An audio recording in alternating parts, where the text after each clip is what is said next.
My name is Dorothy de Beck, daughter of the great departed fighter ace Guillaume de Beck. My friends call me Didi. Actually, when all this began back in July 41, I had only one friend, Tommy Carter. He'd flown with my father in the Great War. Tommy raised me. He joked that God had forgotten to give me feathers. On my 14th birthday, he told me, "I've never known anyone so uncomfortable on the ground, but so at peace in the air." I probably shouldn't have been flying at that age, but Tommy didn't seem to care. He wanted to teach me, and I wanted to learn.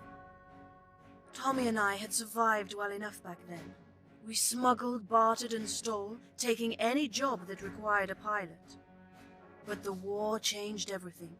The world was on fire and the flames were closing in around us. The skies were no longer safe. But Tommy was right about me. There was no way I was staying on the ground.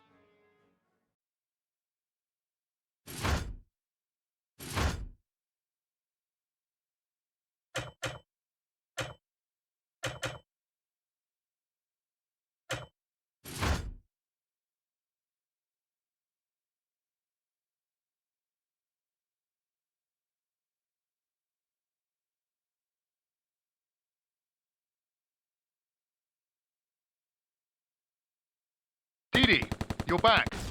How's it look? It looks very much as though we should be minding our own business, Tommy. The group leader's offer is generous. And Didi, this is war. It affects us as much as anyone else if the fascists gain power. I'm a smuggler, Tommy. A profiteer, not a folk hero. This isn't like your last war. This is altogether messier. I'm approaching Tobruk, and any fool who shoots me down also destroys 12 cases of single malt. That would be a tragedy. Didi, your father, he would say to fight. My father is dead, Thomas. Over and out. Okay, Didi, just bring your bus down into Brook. Try not to attract too much attention, okay? We'd hate to lose that Van Blanc Anglaise.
Sorry, Didi.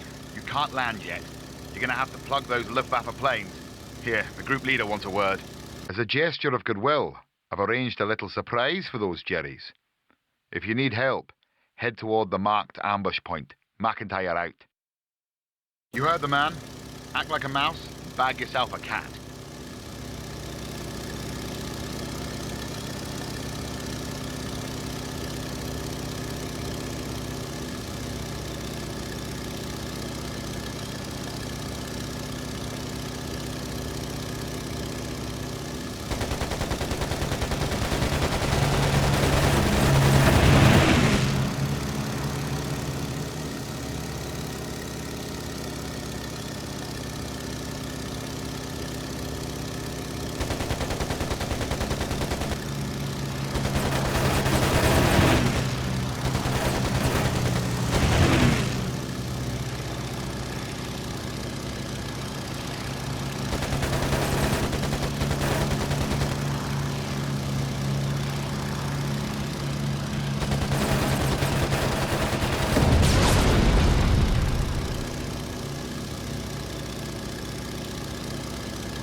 yourself well.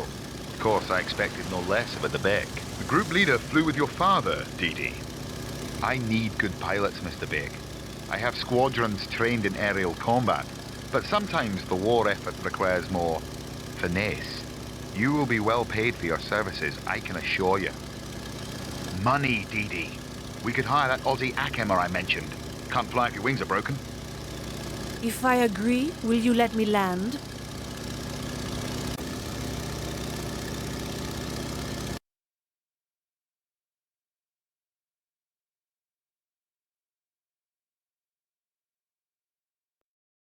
Our resources dwindling, Tommy and I decided to recruit a maverick mechanic called Clive Greer, an Australian by birth, a wanderer by inclination, a drunk by character. No one else would take him, and he took pay in whiskey, which worked well for us at the time. I didn't expect a neatly pressed uniform and a brisk salute, but Clive still came as a shock. His overalls looked as though they'd been dragged down the runway and back, and he smelled as though he drank more fuel than he had put in the planes. But for all my misgivings, there was something about him that appealed. Like us, he was an outsider, a reject, trapped in the middle of somebody else's war. Give him a weekend and a pile of scrap and Clive can make a bathtub fly rings around a Messerschmitt, Tommy promised. And, like a good girl, I trusted his instincts. For better or worse, we had our mechanic.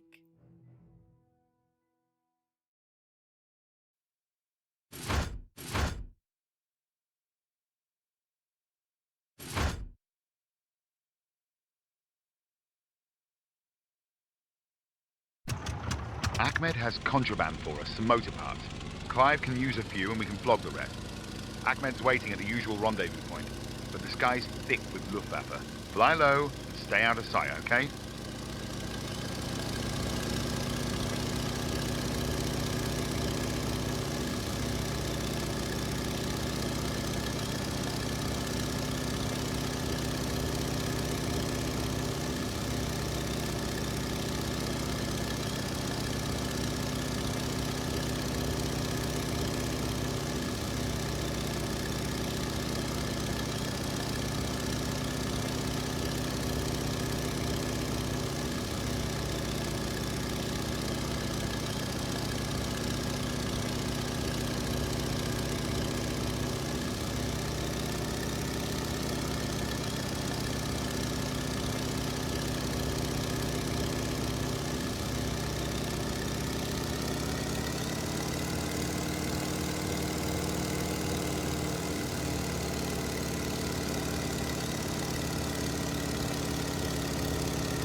That is you? Quickly land, and do not be seen. I cannot trust anybody. There are enemies all around. You would sound paranoid, Ahmed, except that you're absolutely correct.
Nice work, Didi.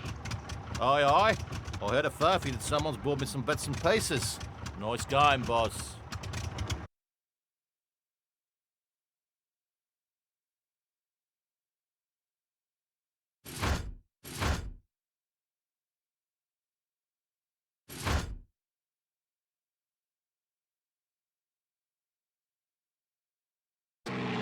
Grim news, Mr. Beck. Reports of Nazi spies operating on the southeast of Tobruk. It would seem that they're part of our resupply difficulties. It would certainly explain the recent Luftwaffe presence. Precisely. A direct assault could get bloody. But if you can find their hideout, you can take them out cleanly. Months ago, I flew over a small oasis in that area. Might be worth checking out.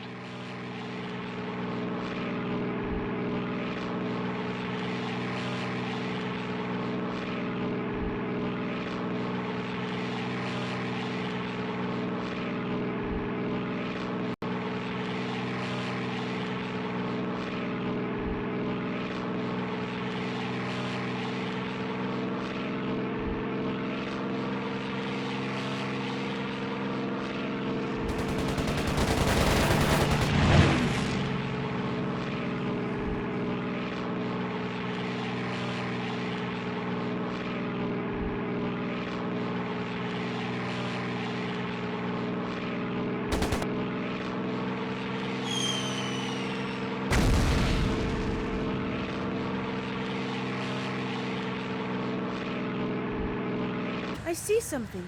Yes, this is it. You were right, Tommy. If anyone tries to escape, stop them, Debeck. We can't afford to lose them now.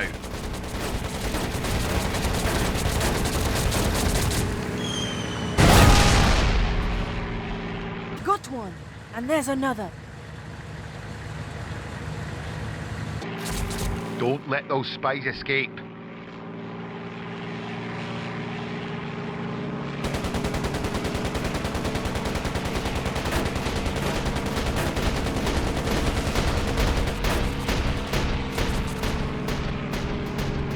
That's the second.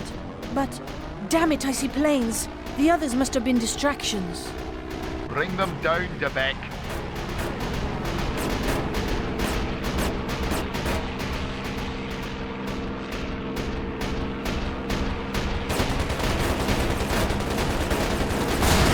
That's one. We've got to down them all. Keep at it.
Job done, Didi. That saved our bacon for the time being.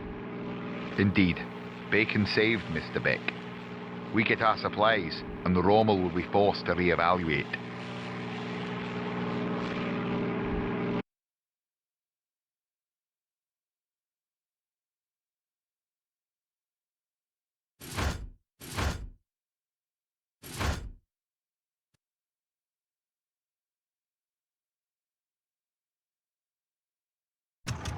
Is the whiskey worth the risk, Didi? The booze is a bonus, Tommy. Ahmed will owe us big if we pull this off. Stay clear of the Luftwaffe until you have the goods. You may have to fight your way back.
Didi! Didi! Quickly! Quickly! They will find me for sure.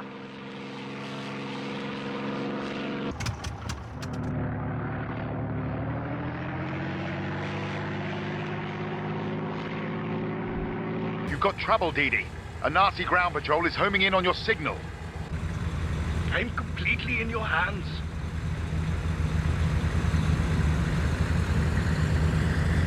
You'd better deal with those Nazis, Didi. That's one.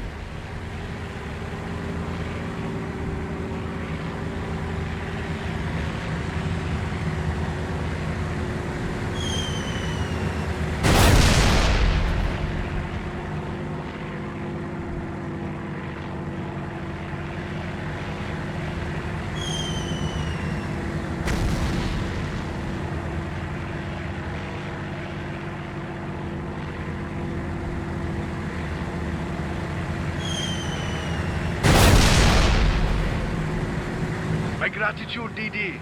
If you need anything, you need only ask. Glad to help, Acolyte. And the boys back in Tobruk will thank you too.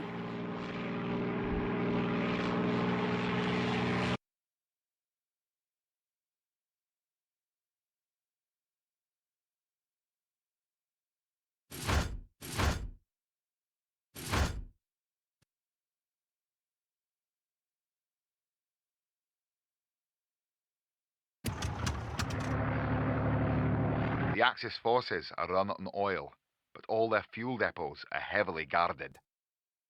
ACAX, fighters, nothing you can't handle. And I've already negotiated with the group leader for a cash bonus for taking the lead on this one. You'll be paid, but you're not my priority. I'm short of planes, and I have to keep the bombers in the air.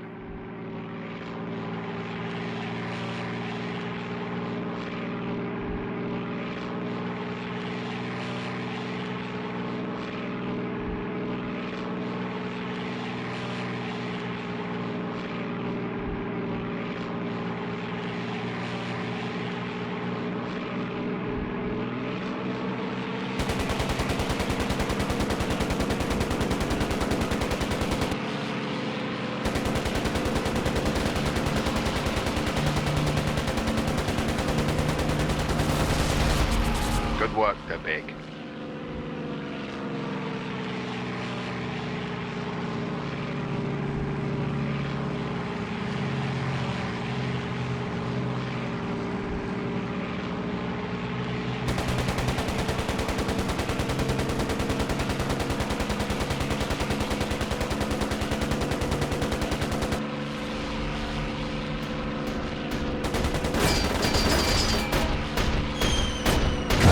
Great work, Didi.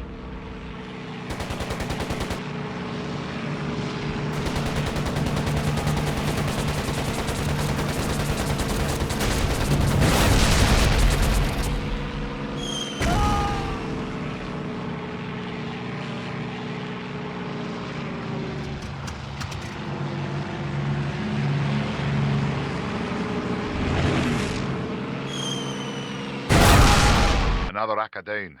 The bombers will be with you soon.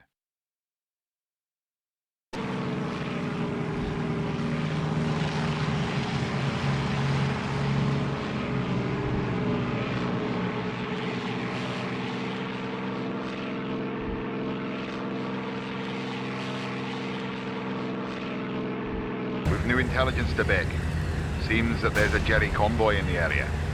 They're extracting key personnel from installations you're attacking. It's brutal, but we cannot allow that convoy to survive.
Good work, Dee. That can't have been easy.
My bombers should be with you at any moment.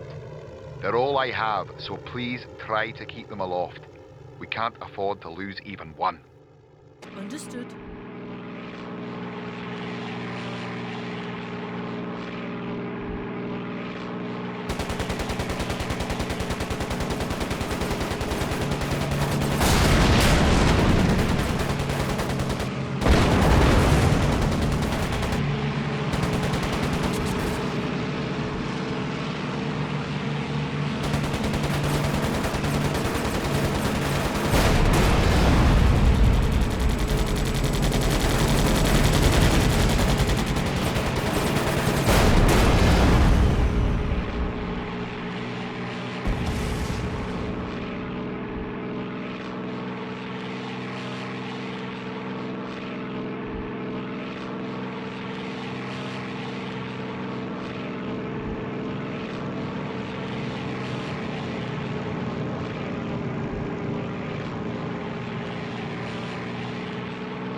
work, Dubek.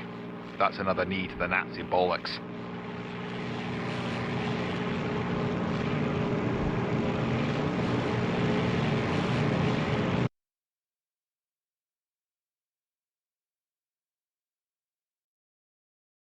Group Captain Gerald McIntyre had been a friend of my father's, or so he said.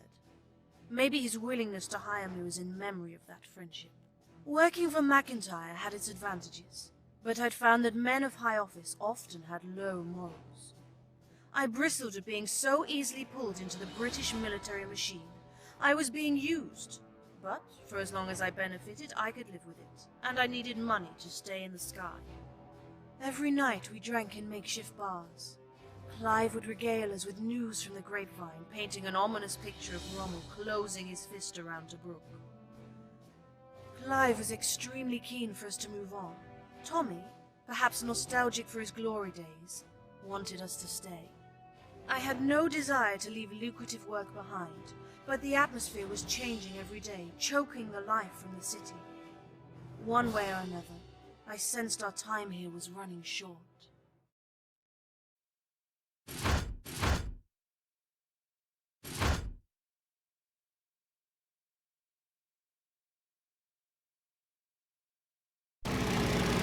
Boss, do you read me? I got myself some aggro, I need to bail out. I can't talk now, but I'll leave the channel open. You can ride a beam, or you can leave me to myself. It's your call. Clive? Clive? Tommy, Clive's in trouble. See if you can find anything out, please. Will do.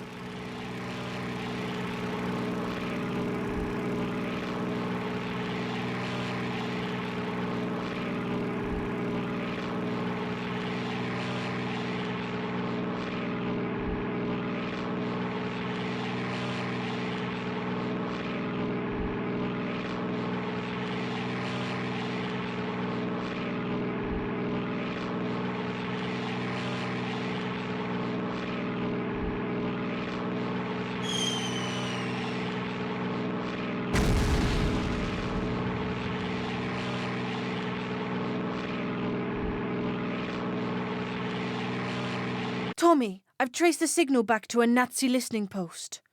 Shit! I've got echoes. Take him out, Dee. Looks like Clive has been dealing with the Sanusi, trying to make a little on the side. These Saharan smugglers can be bad news, Dee, so watch yourself.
Bloody Clive.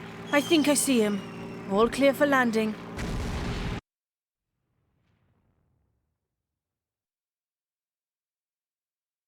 You've got your head up and locked, Greer. Sorry I'm a drongo. I tried to play both sides and I did. I got caught up in the middle. Oh, we got one extra passenger. This is my new mate, Dave. There's no time for introductions. Let's get the hell out of here.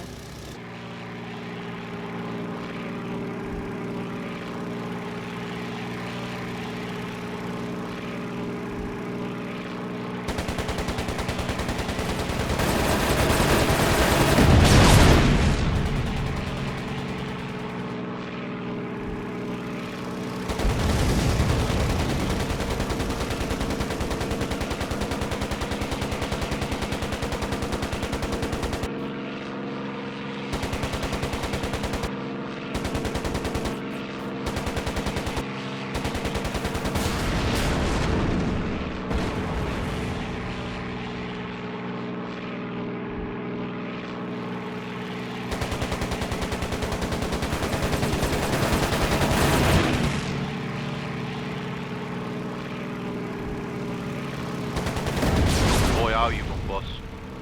Shut up.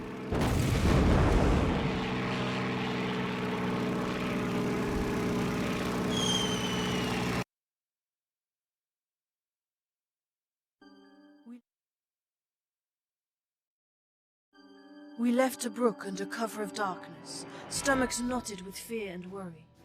The truck bumped along dirt roads, while my thoughts churned. Ahmed was relocating us to Azerbaijan. Clive still had contacts there. I felt powerless, my destiny controlled by others. Resting my head on Tommy's shoulder, I closed my eyes and dreamt of happier times.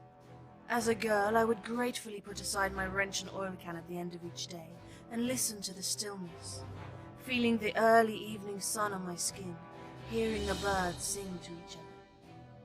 Nights were a time for warm bread, chilled wine and stories. My favorites were Tommy's tales of his time flying alongside my father, a man who I only ever knew through legend and hearsay.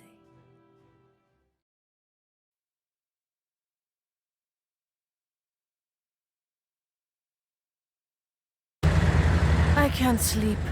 Tommy, tell me about Constantinople again. Constantinople? Yes. I knew Didi's father there. He was a dashing figure. All the lads respected him. We both flew in the naval barrage of Constantinople, the Battle of Gallipoli in 1916. We were in different squadrons, but if you flew, you knew the name of Lieutenant Guillaume de Bec. I was a young man then. My third combat flight, something like that. Your father was a hero to the lads, a decorated ace with a dozen kills to his name. He'd been shot down at least 3 times before Constantinople, so he thought he was invincible. And so did he, often trying to draw crowds to keep the other boys safe.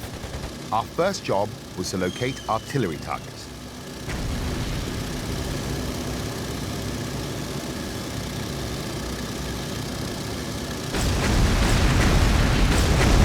I always tried not to think about what happened on the ground. We spotted the targets the brass picked out. Those targets were shelled.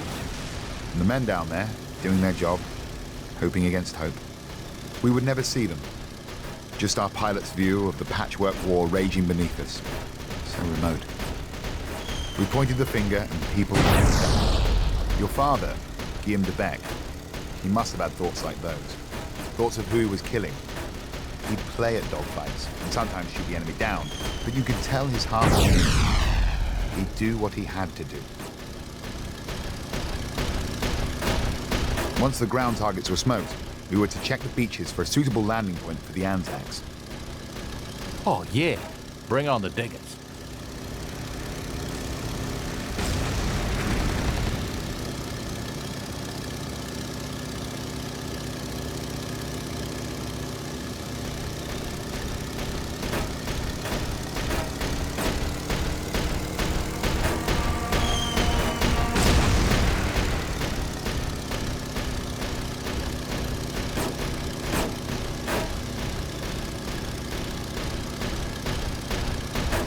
What was it about?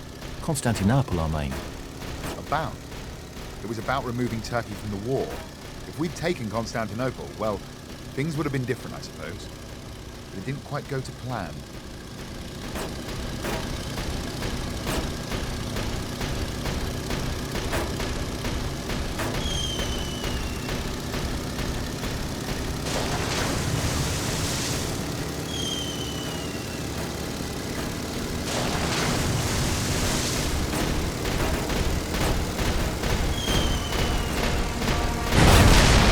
Mission didn't exactly go to plan either. We took a lot of hits. Well, a lot of men died that day. Something like 250,000 on either side through the entire Dardanelles campaign.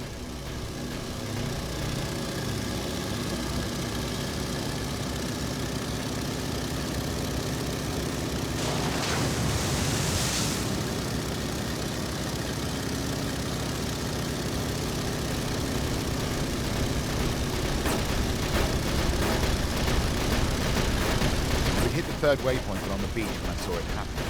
Still playing with flak, Guillaume lost an engine and began to dive towards the sea. I couldn't hear him then, but I knew he'd shout out what he always said when he took his whiskey, or when his plane was hit. Tally-ho! Into the drink again. She knows that line. I know that line.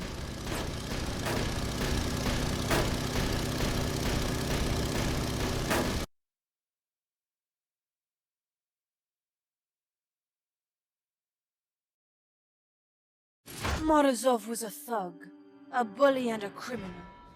Clive had worked with him before the war, but clearly didn't trust him. If we'd had a choice, we would have worked with another colorful, honorable scoundrel like Ahmed. Trouble is, you don't always have a choice. Morozov needed pilots to do his dirty work for him, and this time he wouldn't be flying with any official sanction. Unlike McIntyre with his neat mustache and pressed uniform, Morozov did not look at me with disdain or arrogance. There would be no coded meanings or coy military euphemisms. We would be exploiting the war and getting paid for it. The lack of pretense, at least, was refreshing. Morozov was clearly a villain, but I thought his love of money would protect us. As it turned out, he had his mind on a bigger game, and his greed would put us in far greater danger than I had ever imagined.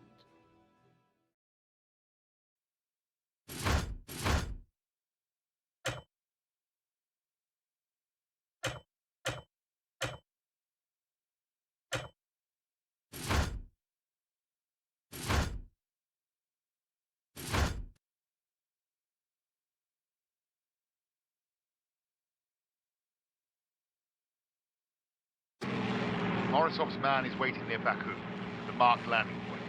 It's a damned waste of your talents delivering documents. We're not a postal service. It's a test, Tony. He wants to know if he can trust us. I'll bet the exchange point will be patrolled as well. He'll want to test my nerve.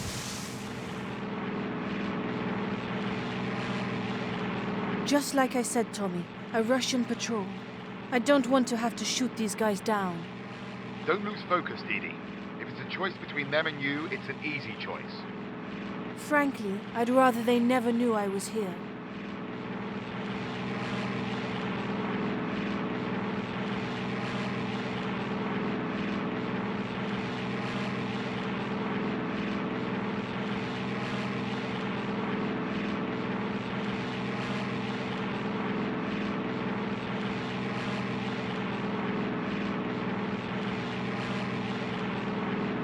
I see the contact. I'm landing.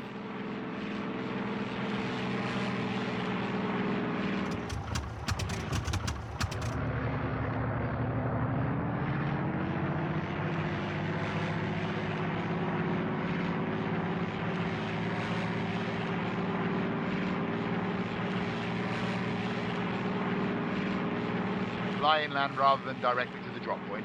That should help avoid patrols.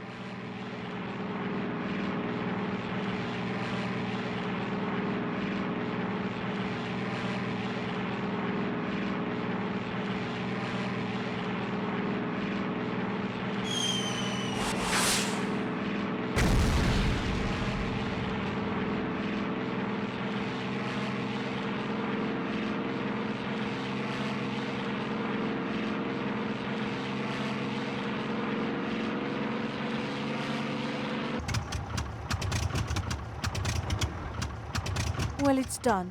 Perhaps Morozov will trust me on something bigger now. We'll have to wait and see what happens next. Come on home, Dee Dee.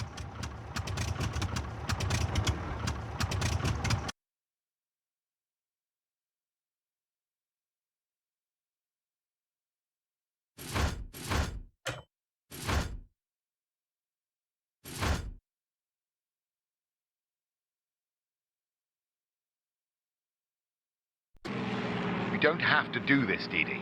The factory is Russian-owned, and I know you don't want the Red Army after you. It's a military target, Thomas.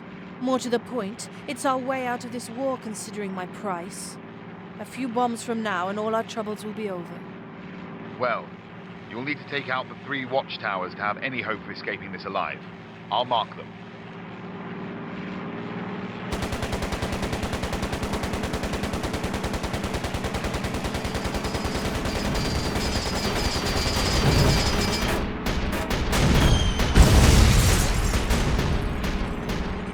That's the first one down. Good work. Tommy? What happened? No idea. Some sort of interference? Keep flying.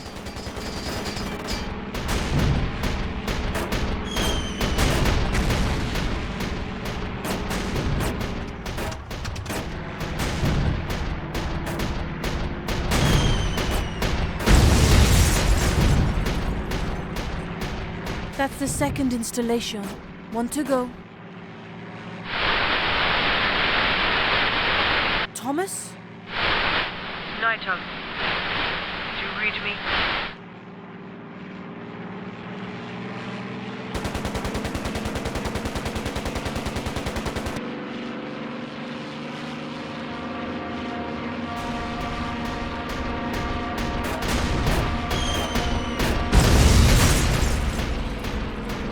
Nice work, Dee Dee. Sorry about the radio. Whoever this night owl is, she shouldn't bother us again. I need to keep a clear head, Thomas. This is serious.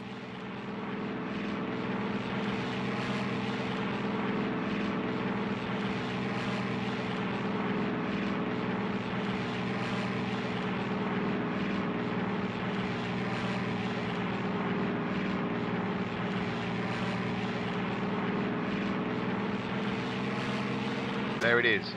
It's your last chance to back out, Dee Dee. There was never a choice. I want out of this goddamn war.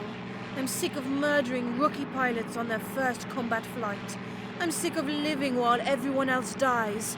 I'm sick of that filth they call meat in those cans. I intend to survive this war, Tommy.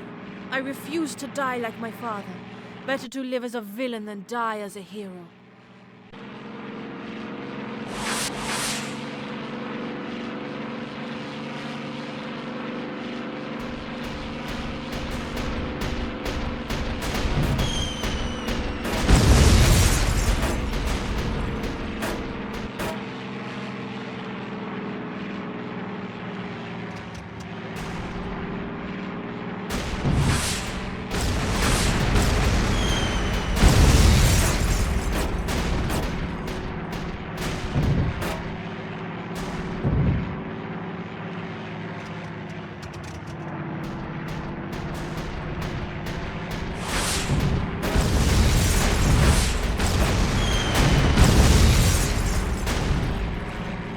It's done, Tommy. The Russians have one less factory to produce bombs and guns. And I have a much fatter purse. You need to survive to get paid. Go to the marked point, and whatever you do, don't let them see you.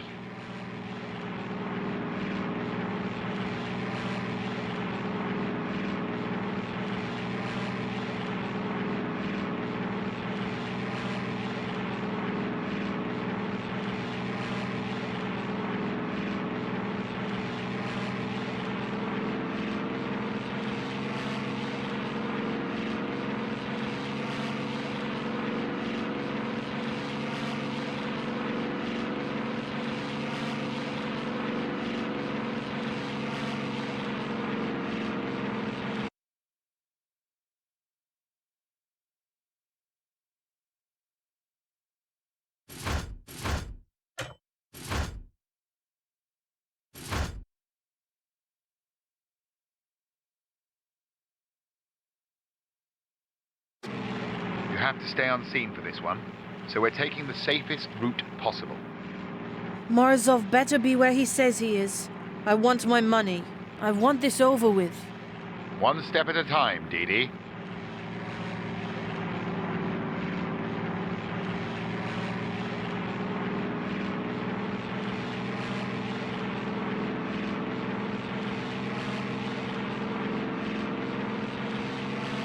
I've not been spotted yet. Your navigation's working out. Of course. I'll set the next waypoint. Hold on. Thomas? It's Night Owl again. Carry on, Dee Dee. She may have something useful to say.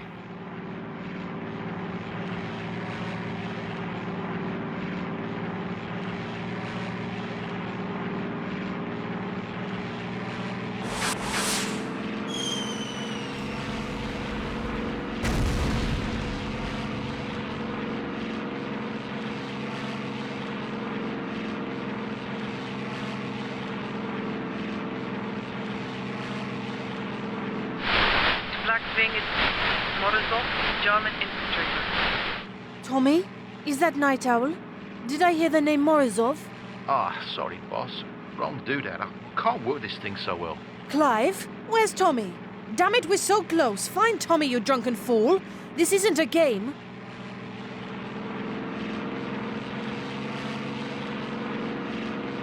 I don't see anything. Keep looking. I hear something. It's an ambush. Get out! Too late. Get yourselves out of here.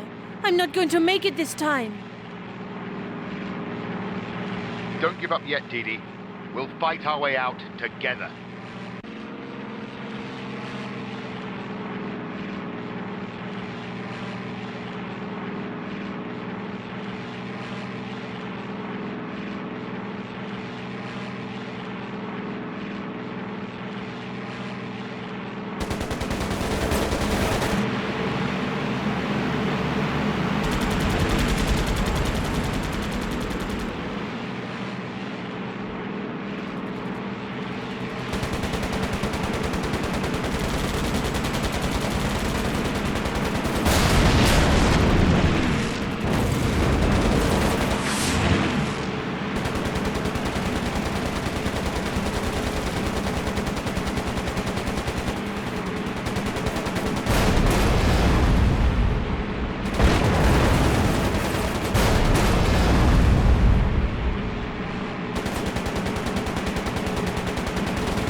I shouldn't be alive, Tommy.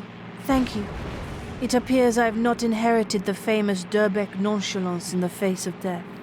This Night Owl tipped me off at the last second. We can't trust Morozov. We need to contact that woman. She knows more than we do. Well, you both better get back here anyhow. I don't think it's safe in the sky anymore.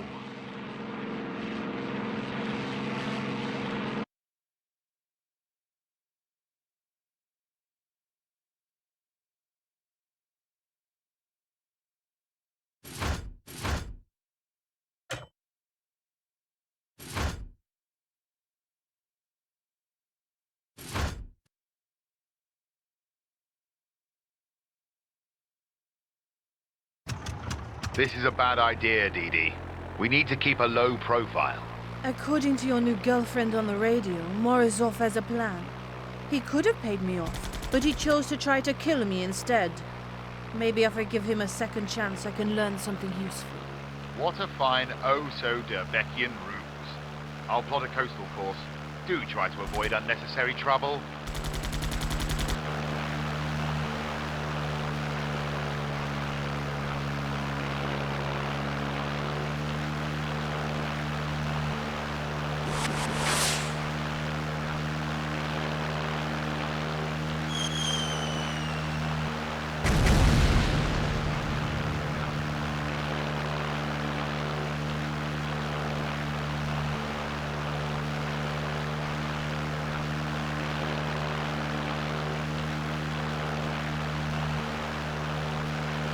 Damn it, Tommy, boats! They're German!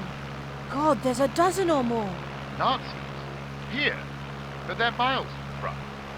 Well, I doubt they're lost. Don't cogitate. Get the hell out of there! They aren't heavily armed. I've got to do something, Tommy. I'm going in for a bombing run.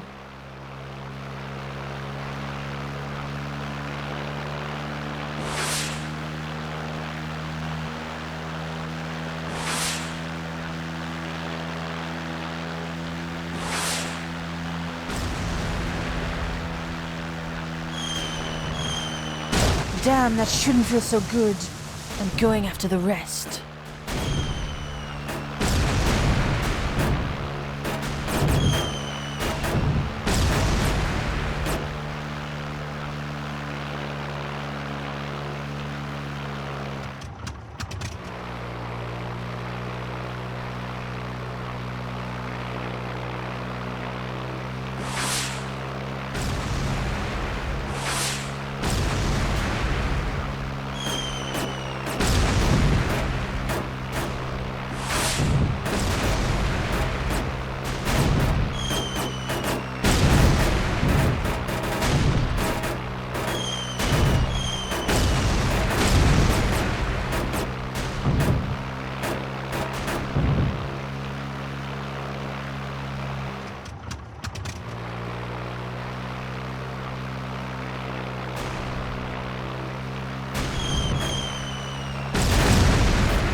Dee Dee, incoming. Russian planes, maybe 4. They're fighters. I see them. I'm going to have to get these before I can get out of here. Damn it!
I'm out of here. How do we get mixed up in this? Don't think about it, Dee Dee. Just come home.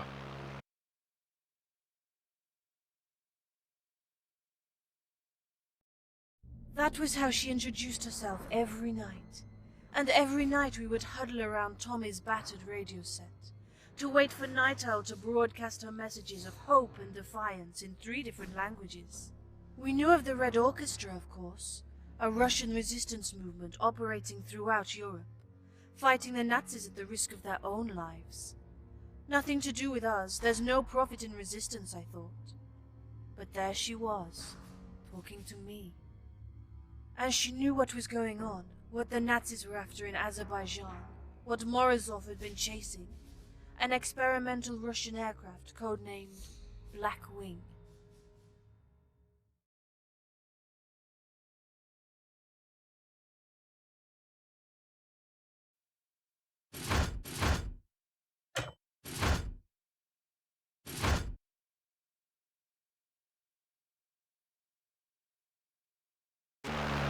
Plane's around here somewhere, Dee Dee. You'll have to locate it with the radio. Oh, I patched in Night Owl for assistance. Our fairy godmother. I am no fairy. When I die, no amount of applause will bring me back. You, however, are a foolish young woman who commits atrocity for money. Now, hold on. It does not matter. Locate Black Wing and you can redeem yourself.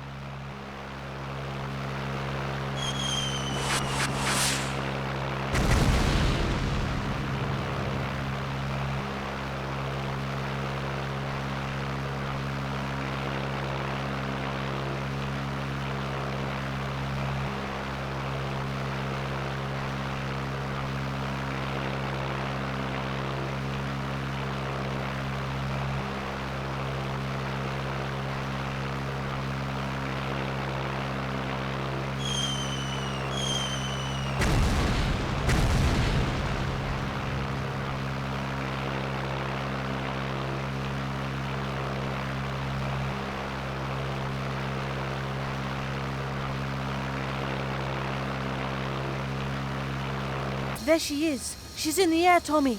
Damn, now what? Follow Black Wing, Durbeck. You must bring her down as close to our transport crew as possible. Stay on scene, Dee Dee. I'll let you know when to force her down.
That's as good as it gets, Dee Dee.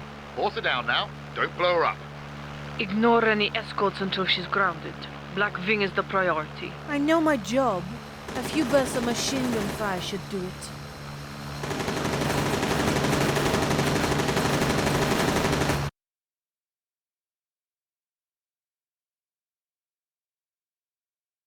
Black Wing's down.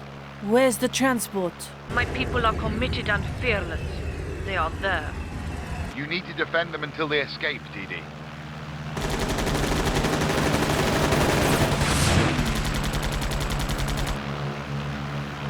I've got incoming. Defend the transport until Black Wing is secure.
your birds, Dee.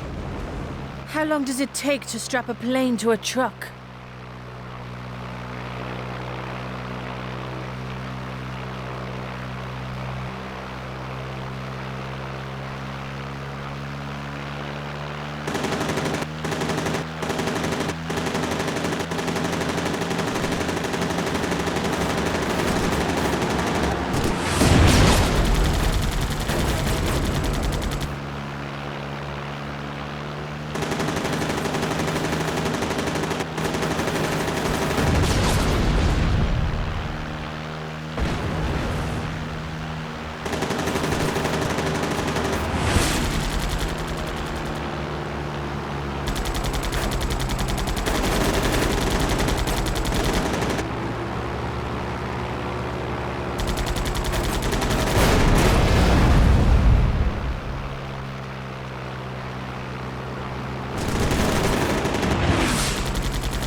Is almost clear. 1 moment longer.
Good work, Dee.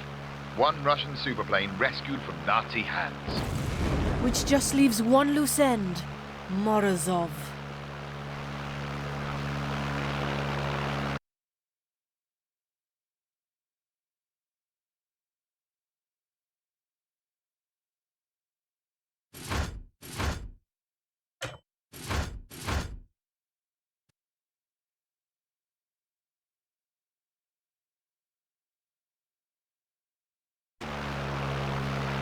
This is a bad idea. I seem to specialize in them. I understand that Morozov has a Nazi escort, and that you need support, but tricking the Russian Air Force? It's suicide! I just need them to follow me, Tommy. Once they meet the Germans, they'll forget about little Didi, and Morozov will be mine.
That got their attention.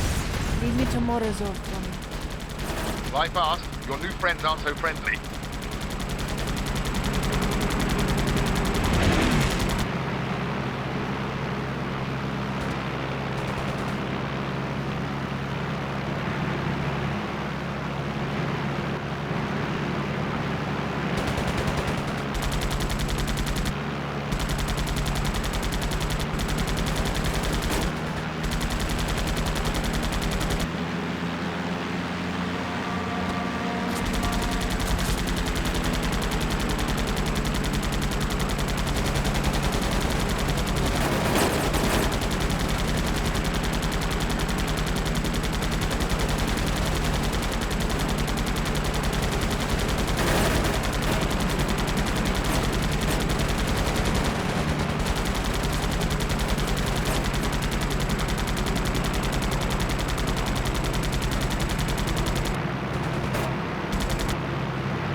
God, this is insane!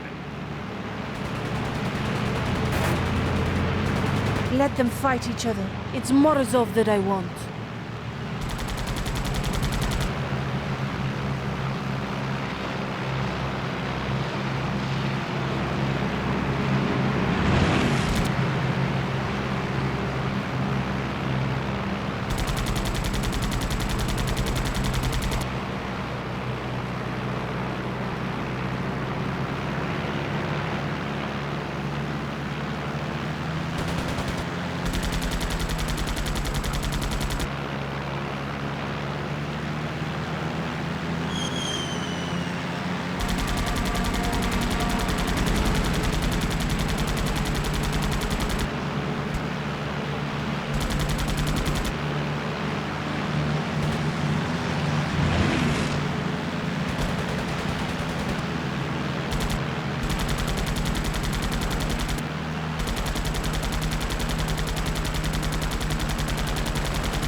Tommy, where's Morozov? This is chaos. I'm more likely to die by accident than design.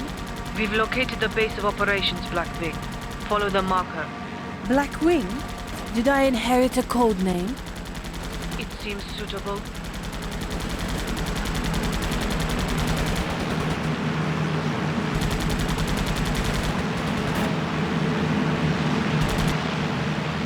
There, Morozov. I see him.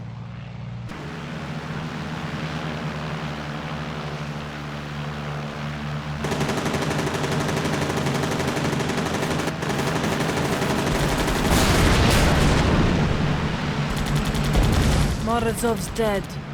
How does it feel? I feel no different. It all feels so futile, Tommy.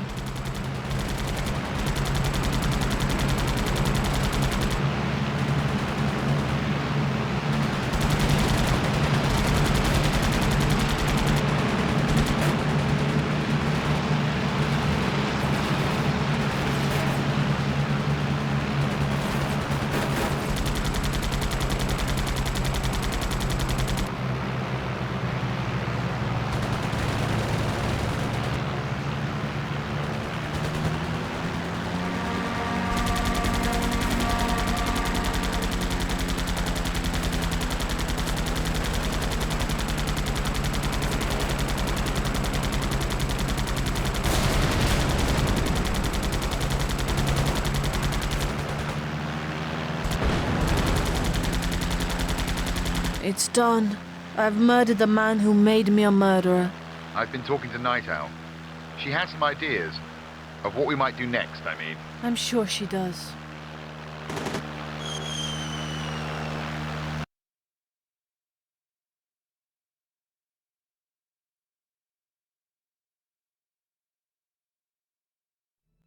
I felt drunk at that moment.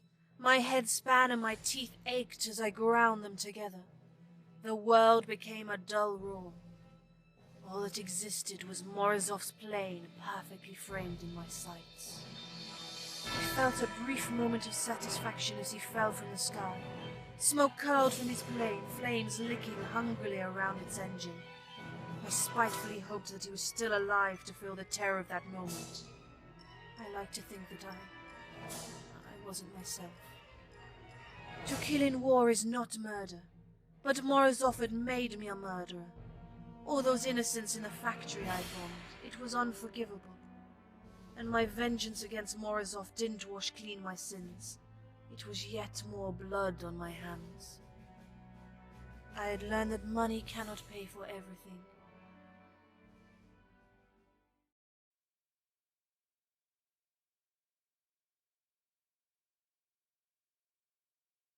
What's the deal with you and the girl? You're not related, are you? Oh no, I flew with her father in the Great War. We got close after Cape Heliz. I was never fond of killing people, but somehow protecting people was even harder. With every mistake I made, it felt as though I was executing some brave Anzac soldier who was relying on his air cover as much as his own squad. It was vital we lose no more than 2/5 of the Anzac forces. That was the instruction from the brass. So those of us in the sky shot each other down until the operation was deemed a success or a failure.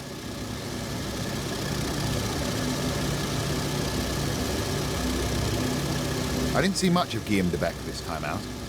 Not until after the battle, when he caught up with me in the hospital. Hospital? You were down? That's right. Cape Heliz was where I joined the Survivors Club. I think that's why Guillaume approached me, as much as anything. All his friends were dead. He was all alone.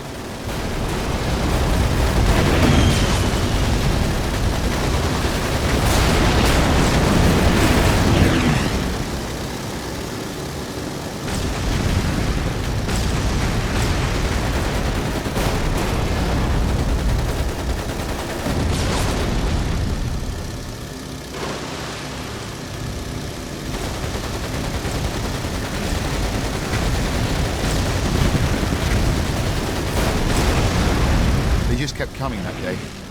I still dream about it sometimes.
As I said, Guillaume caught up with me in the hospital, sneaked in a cigar and a hip flask of whiskey that we shared, and he gave me a crumpled picture of a baby girl with a scrawled address upon the back.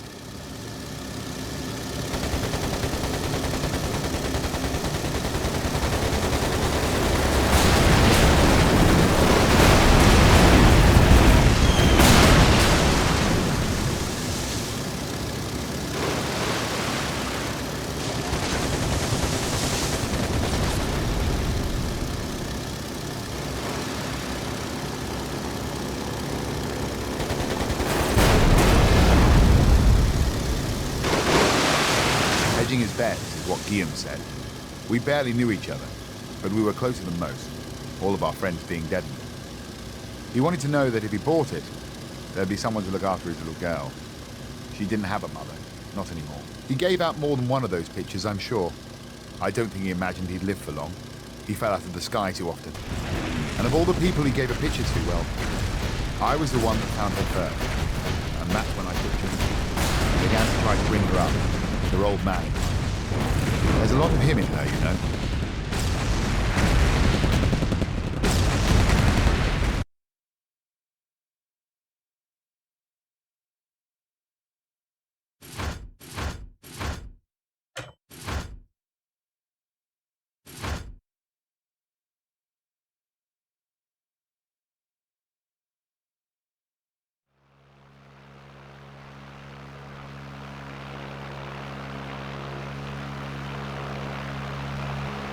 This must be the Naretva Bridge. What am I looking for, Tommy? Chetnik resistance on the ground. This should be a hotspot. It is indeed. I've got bogies. Do you think the locals would be grateful if I protected their bridge? Seems likely. Watch yourself. You're up there alone. I'll try to be careful, Thomas.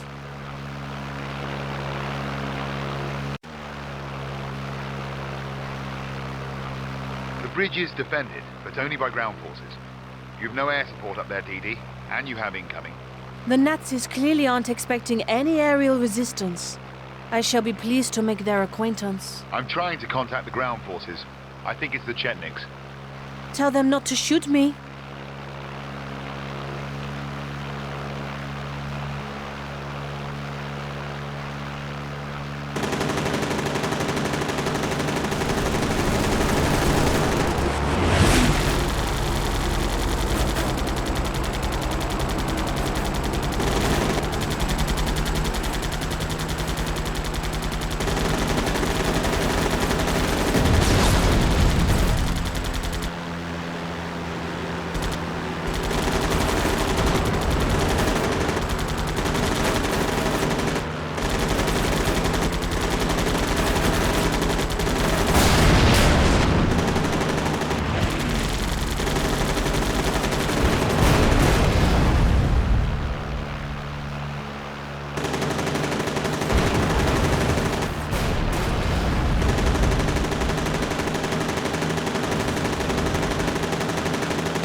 Some breathing room. Tommy, any luck?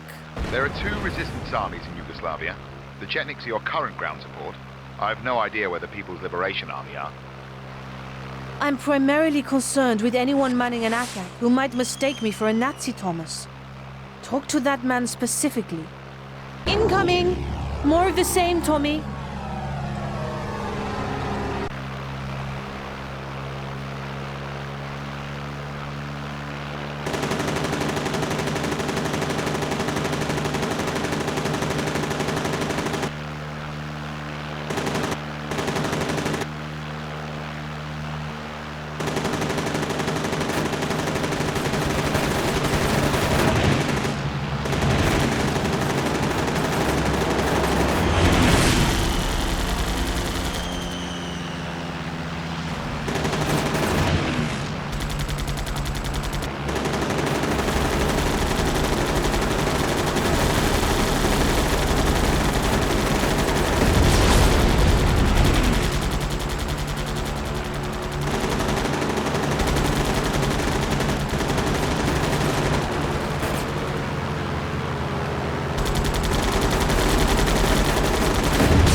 talking to a Chetnik fellow, Didi.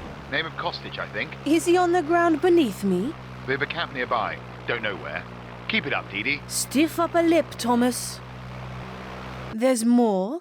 How many Luftwaffe can there be in Yugoslavia? Just stay alive. Kostic says we can meet with him. But you'd better make sure the bridge is safe. They're awfully protective of it. Well, it is a lovely bridge.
Good job, Didi.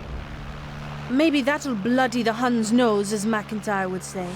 The Nazis don't own the Yugoslavian skies anymore.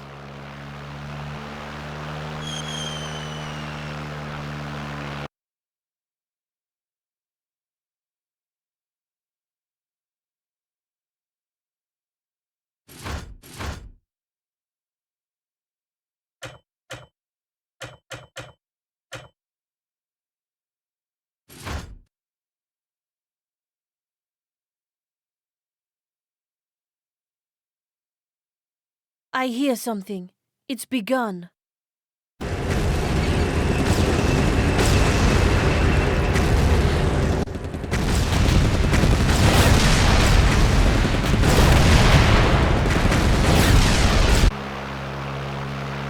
see it. Kostic is bringing a detachment of his local militia. You need to hold off those Nazis till he arrives. Or just kill them dead. Well, I suppose so.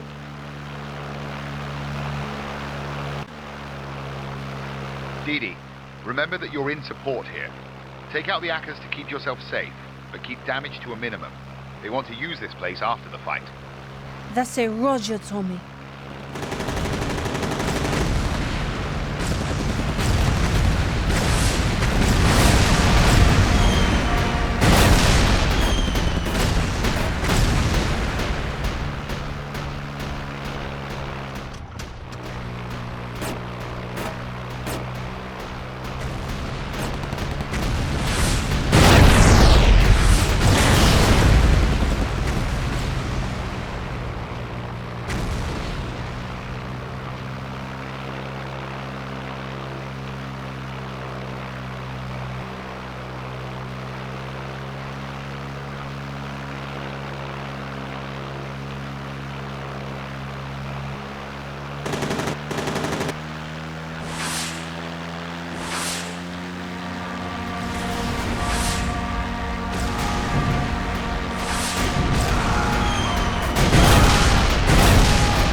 Good work, Didi.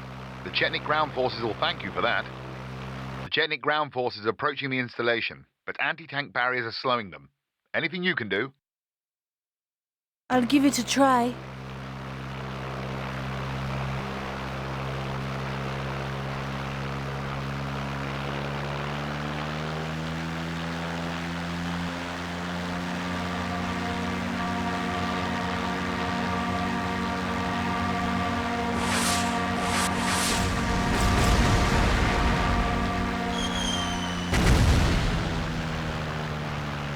Good work, Didi. That saves the Chetniks time. I'm more concerned about lives.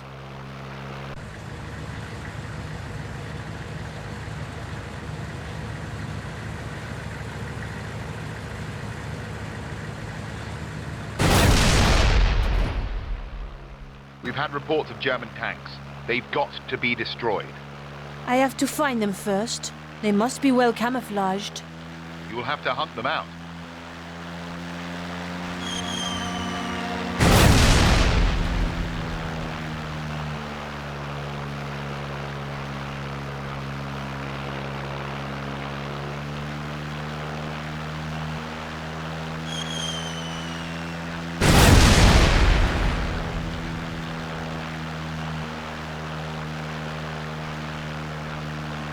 Kostic is saying his Chetniks have located some tanks. I'll mark them for you.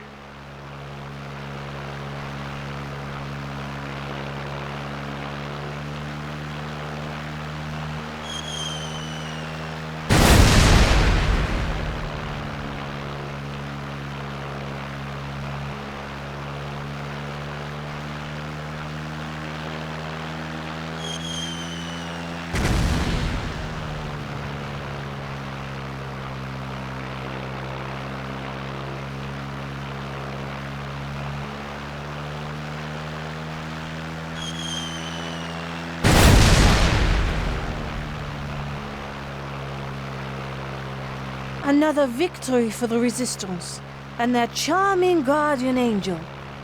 Wait, Tommy? Tommy, I'm seeing things. Our bloody allies. They're murdering the locals, Tommy. They're killing the civilians. Didi, what should we do? We'll bloody well stop them, is what we shall do. Don't kill them. Just scare them off.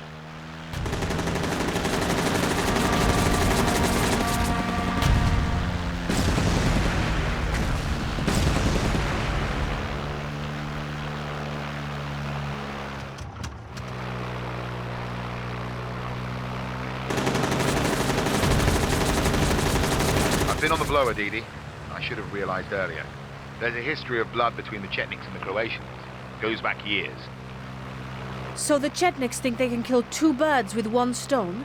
Run the Nazis out of Yugoslavia and kill their traditional enemies at the same time? The war, Didi. It's eating everyone alive. Not me. Not without a fight.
That's it.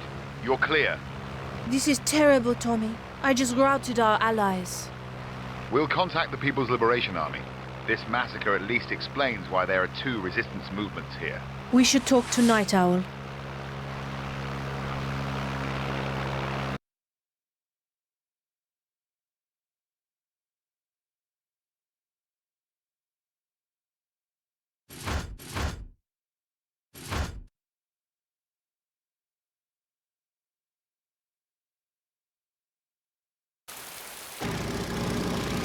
Nearly there, Dee Dee.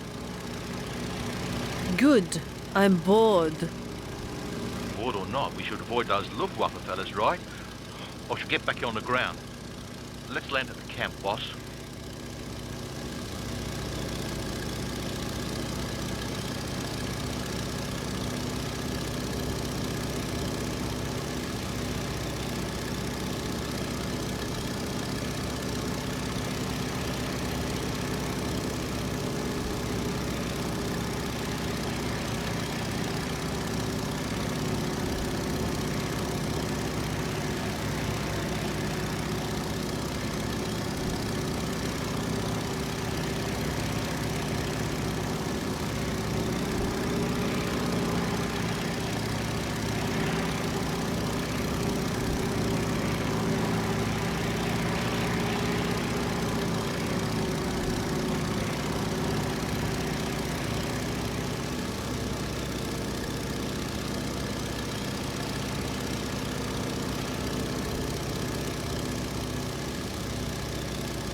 Our contact's name is Savo. I'm here. Your arrival is timely, Blackwing. Our boys need weapons. We must destroy our enemies before they report our position. Load everything you've got. I'll parachute supplies to the ground. I've still half a tank of fuel. Clive, you stay here. Sure thing, boss. I knew I should have loaded a bottle or two.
I've dropped off the weapons. Shush, Didi. There's trouble. Mr. Beck, you must hurry back. In Nazi raid, your friend is trying to fight. Clive? Didi, Clive can't fight. He can barely walk straight. Easy, Tommy. I'll bail him out. Again.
Well, I'm more glad to see you, boss. Hold on, Clive. Didi will sort this rabble out. Evasive action, Clive. I'll get their attention. Land if you can, or stay out of it.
Are you telling me there were too many for you to take on yourself, Clive?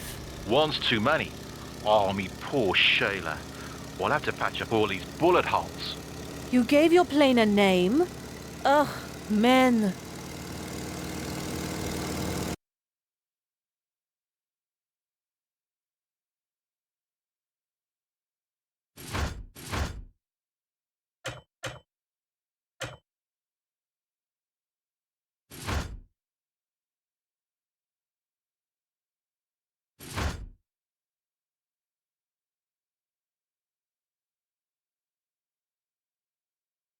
The bridge! Those Nazi bastards! You're wrong.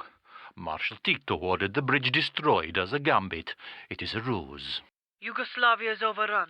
Marshal Tito has 20,000 men pinned by 150,000 Germans. They have many wounded soldiers. The Germans were expecting us to cross the Neretva Bridge.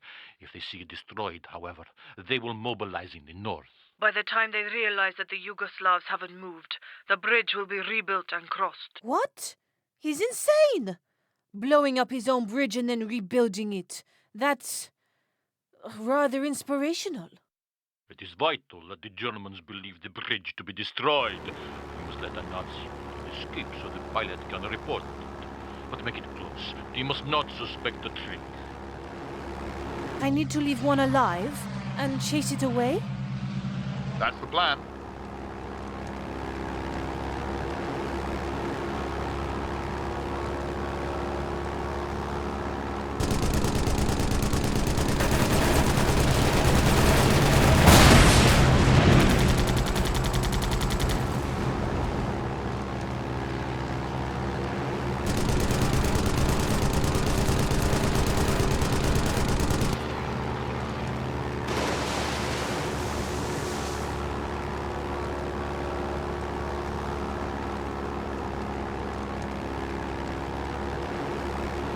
That's done.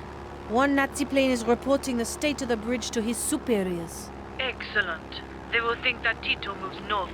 By the time they realize, their troops will have covered many unnecessary miles. We will escape ahead of them. Bombers! Destroy them all. They cannot be allowed to report the bridge was already destroyed when they arrived. This is madness. But shoot down bombers? I understand that.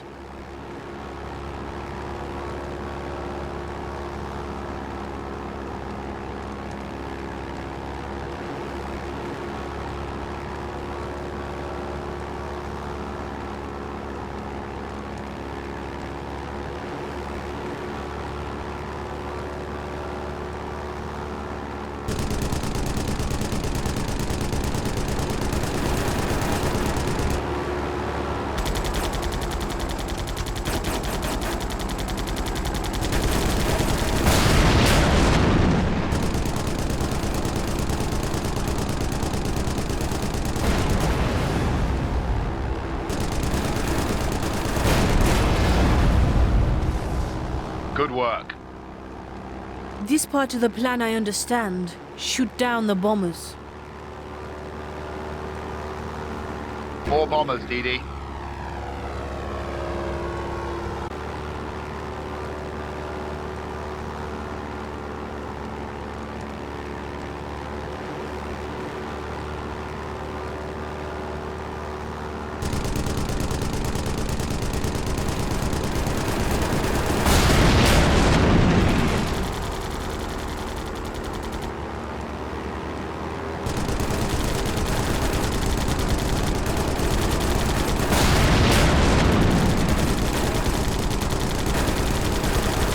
Second wave down. A 3rd wave of bombers. The Nazis really wanted that bridge bombed. Too bad they were beaten to it.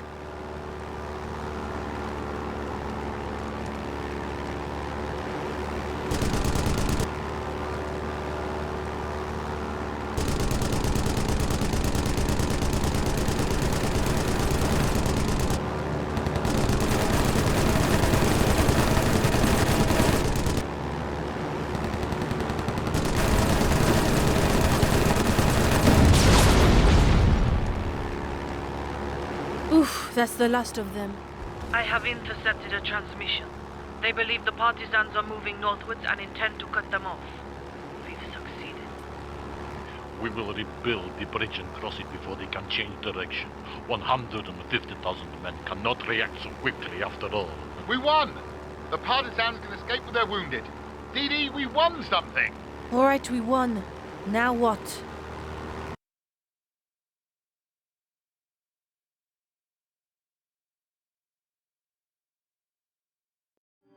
I remember when I first saw the ruins of the Norethva Bridge.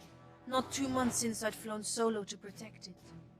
It wasn't even the Nazis who destroyed it in the end. The plan was sheer madness, yet I had to admire the gall of the partisan fighters. With their backs to the river, Panzer shells ready to rain down on their heads, they dared to bluff the might of the German army. The explosion shook the town to its foundations, but was it enough to fool the enemy into thinking the partisans were pushing to the north? The Norethva Gambit illustrated a kind of courage I had never imagined. That bravery seemed to be at the heart of all the resistance forces I fought alongside. Even though their war was already lost, there was no capitulation, no surrender, and no despair.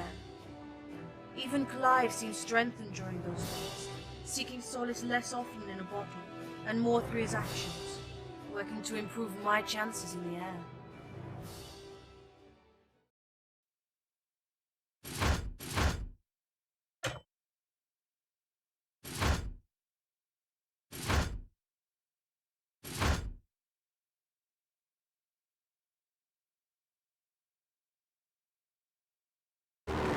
McIntyre wants to speak with you, Dee Dee. His signal's weak, though. He's somewhere away. Tell him I'm out. I need to reach the Kochula camp, Tommy. I don't have time to talk, especially to McIntyre.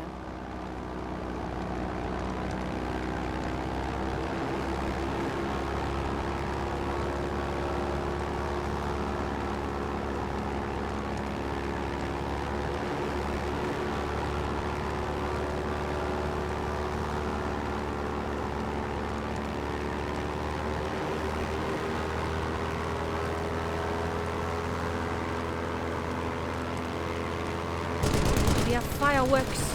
Damn it, Tommy, they're here to wipe the camp out. I can't stop them all. You can take this wave out. It'll give you an opportunity to land.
Beck, it's McIntyre.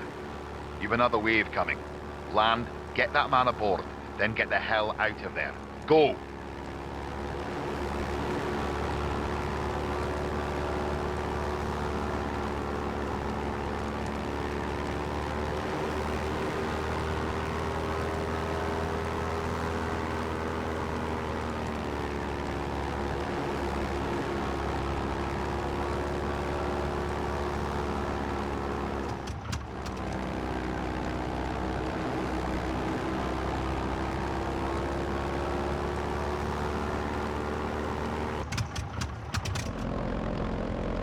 Captain Edwards, come aboard.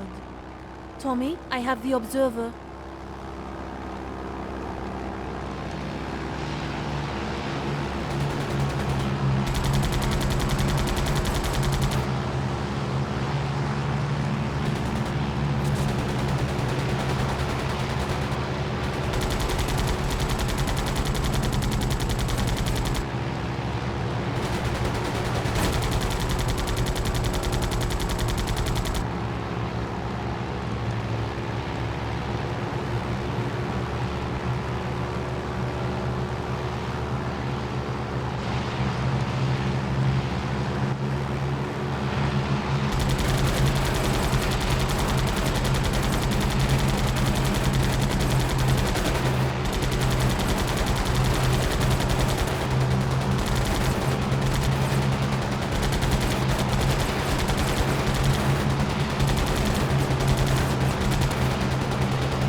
Officially, the British army was supporting the Chetnik resistance, since the King of Yugoslavia was being sheltered in England. But the Chetnik's own atrocities had raised eyebrows in London and led to Captain John Edwards being sent to assess the situation. The People's Liberation Army were keen to accept overseas assistance, and Edwards was clearly impressed by their courage and organization. In the midst of the chaos of the war, Edwards offered a welcome taste of hope. Despite working undercover with the Slav resistance, witness to terrible fighting and painful sacrifice, his mood remained positive. With despair a constant temptation, his resilience was refreshing, attractive even. Tommy warmed to Edwards as well. I realized later that maybe the dashing young officer, so certain in his morals yet strangely carefree in his attitude, reminded him of a soberer version of my father.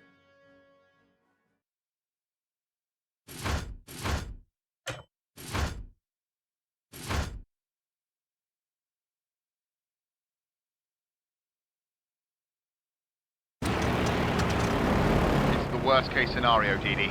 Get Edwards out of there. Damn it! Just fly.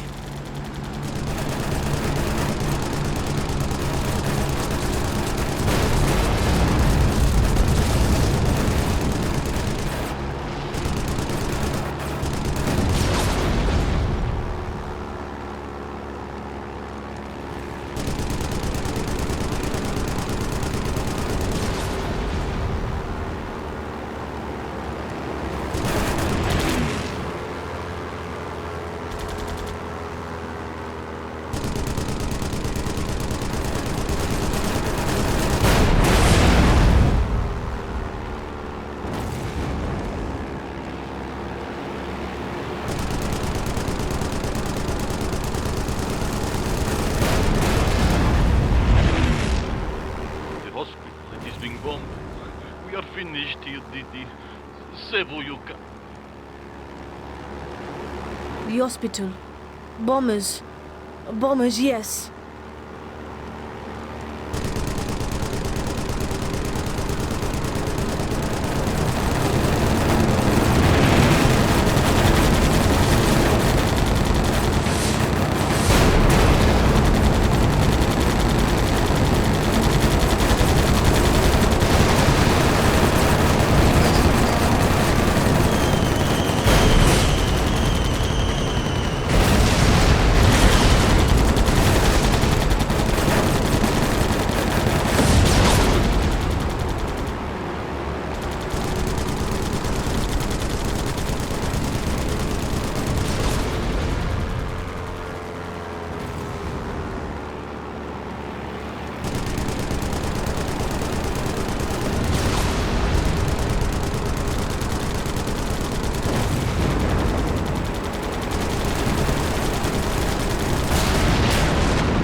Nice work, Dee Dee, but we need to get out of here. I must witness as much as possible for my report. People must know what is happening. Look, ambulances. Let's at least try to defend them.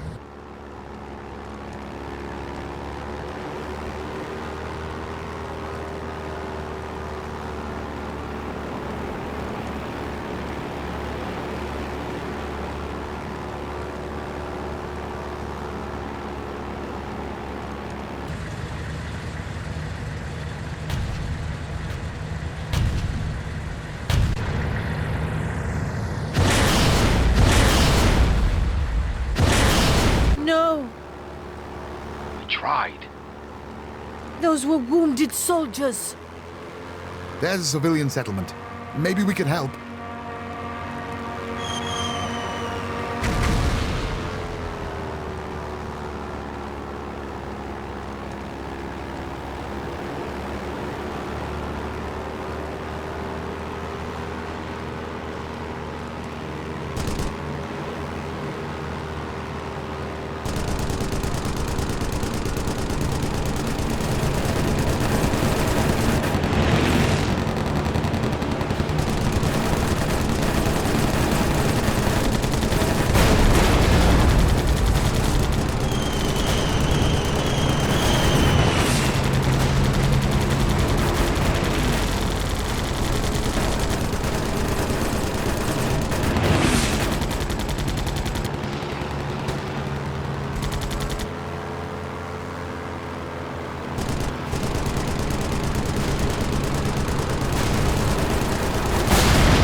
can't shoot them down quickly enough. You tried. This is too much for 3 planes. 2 planes and a dead weight by Lemon Green.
This is serious, Dee Dee. We can't do anything more. We have to go. Yes, I know. We have to save ourselves.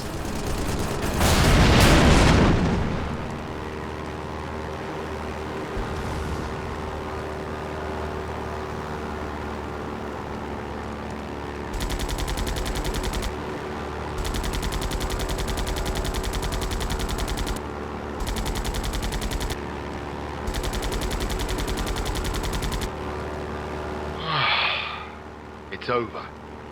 For us and for the dead. But what of those who still live?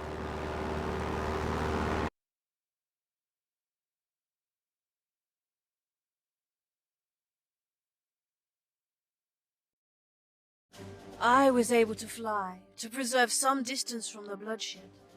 But on the ground it was inescapable. The massacre at Sojieska hung over the country like a shroud.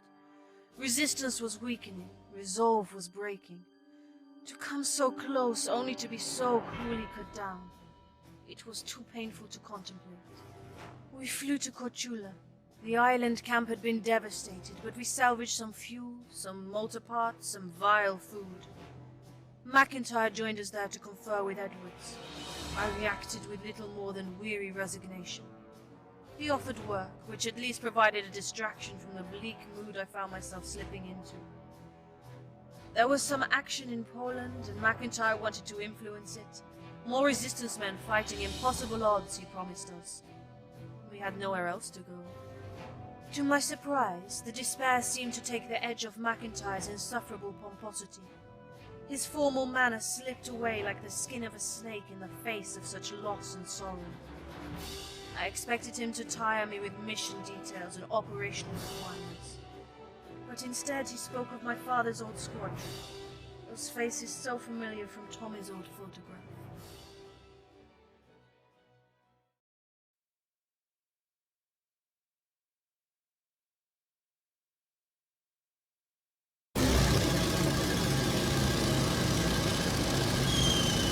I barely remember their faces.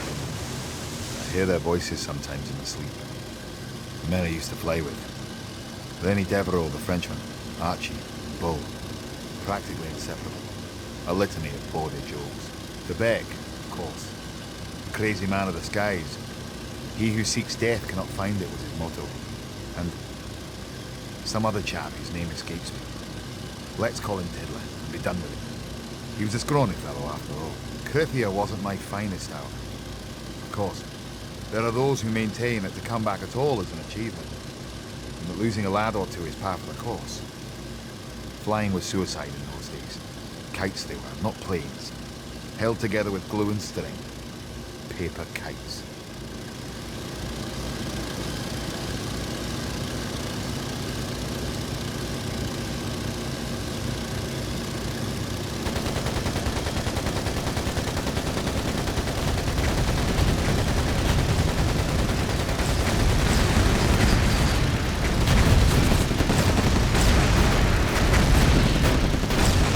Rene got hit right away at the first of the machine gun nests. We had a key set of targets to take out, and the guns came first. I always suspected that Rene managed to get himself shot on purpose, but maybe I was wrong. He limped away, back from whence we'd come, and I'm sure he wasn't sorry to be leaving.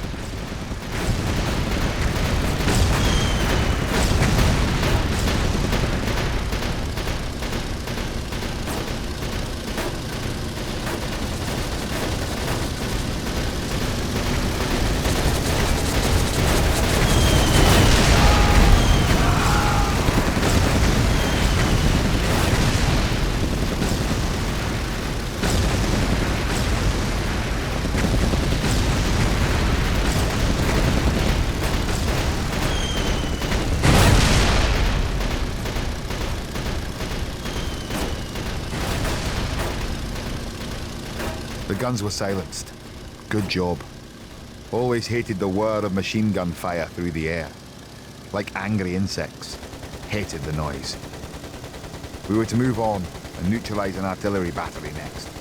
No rest for the wicked.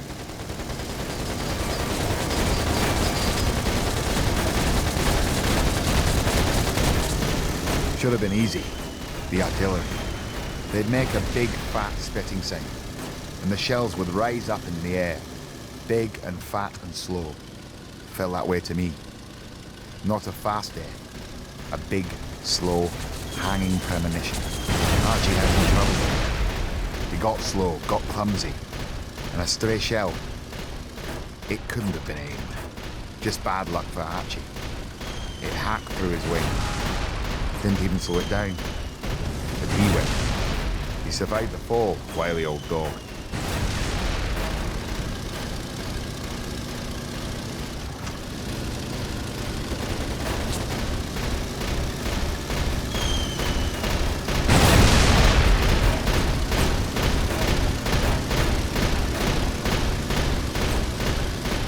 We got the job done.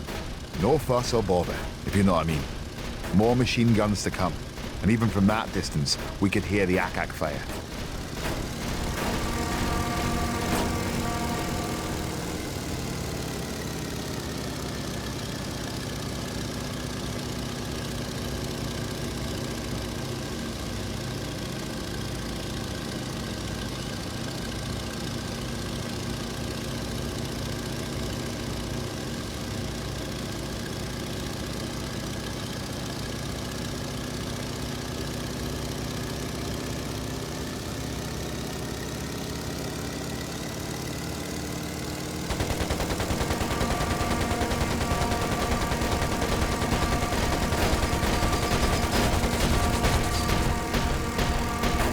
Funny thing about war, we learn to fly and to drop things underneath us, so we learn to make weapons that'll shoot the flyers.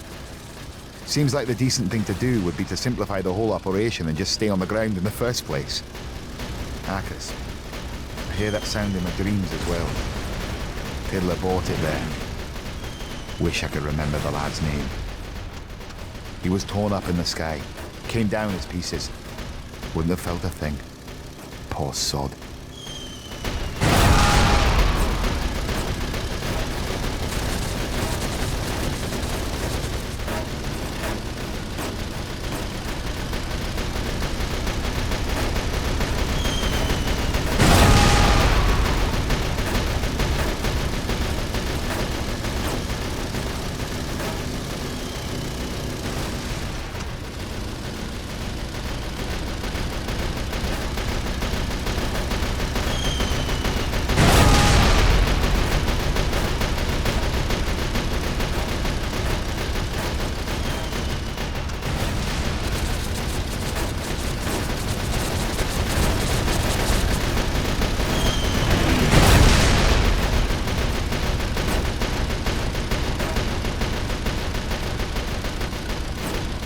We took those nests, but it was time to go.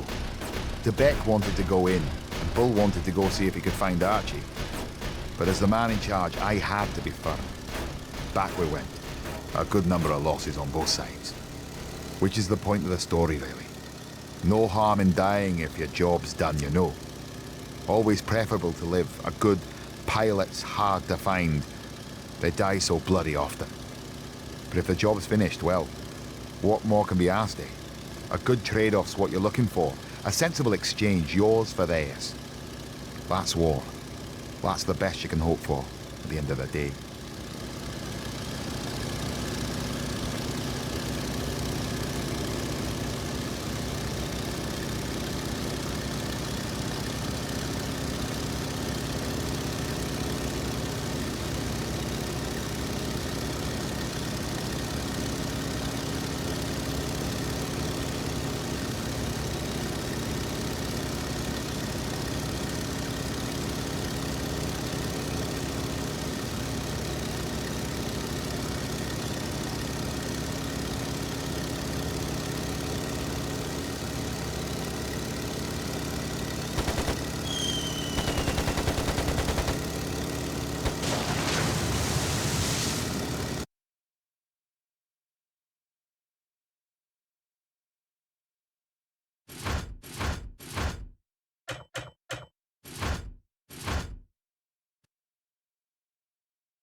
Operation Hydra.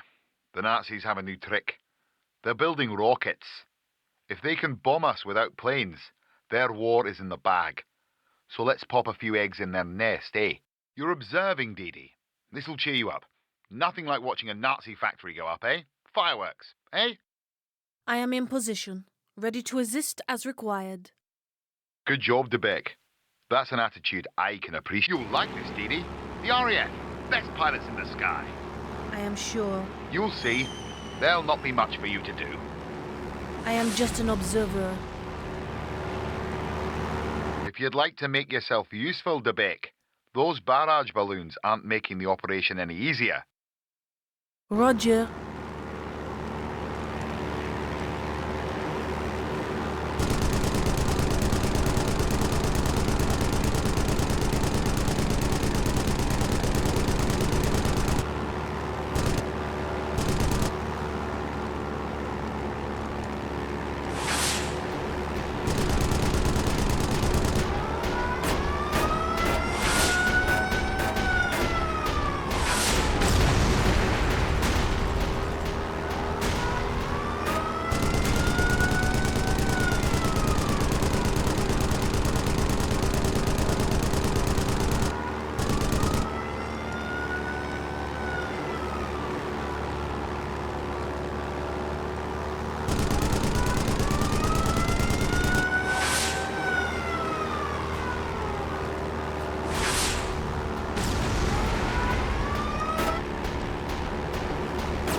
Good job, DeBeck. The bombers are moving into position.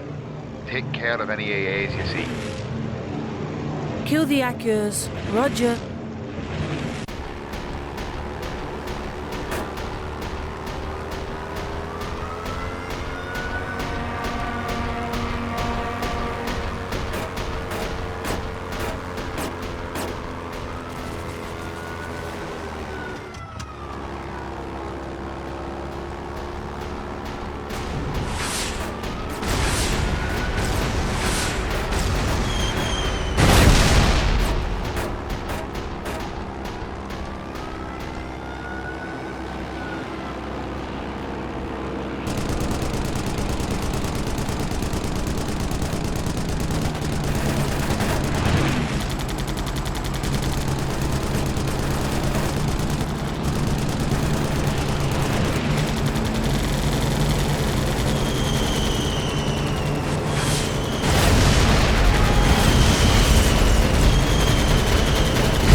Watch out for fighters.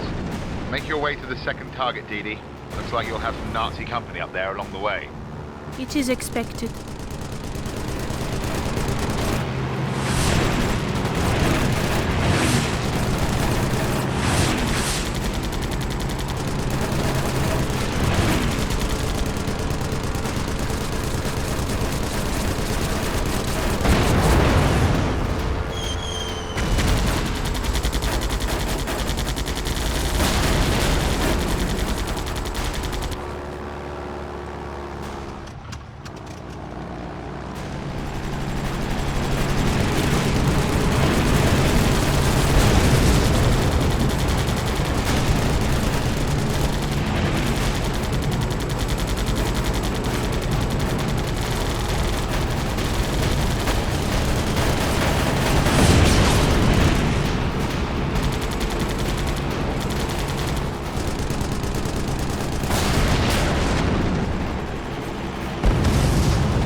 Another wave of fighters inbound. I'll shoot them down then.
The fighters are down.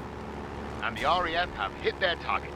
Looks like we'll be celebrating tonight. If you say so.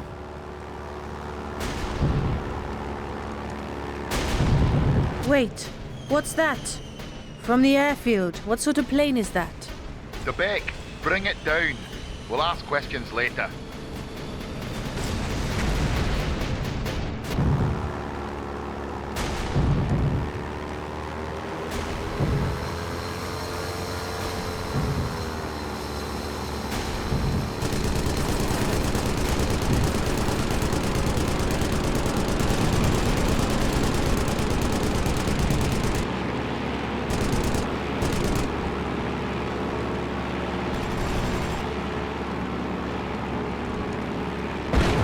I got it. One more kill. Splendid, the Beck. Operation Hydra is a great success. If you'd be so good as to stay with the lads, I have business elsewhere for a few weeks. McIntyre out.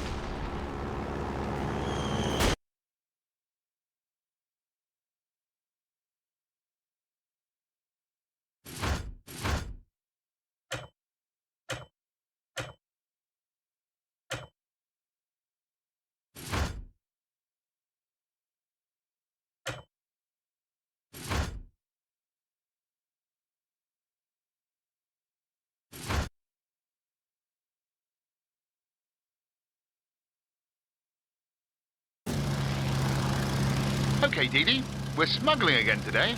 You may find it nostalgic. Or I may just get it over with. Well, usual drill. My turn to carry the goods. You keep me alive, eh? I will do my best.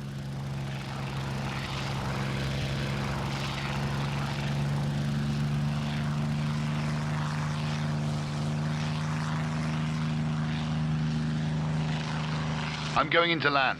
Stay in the air, Dee Dee.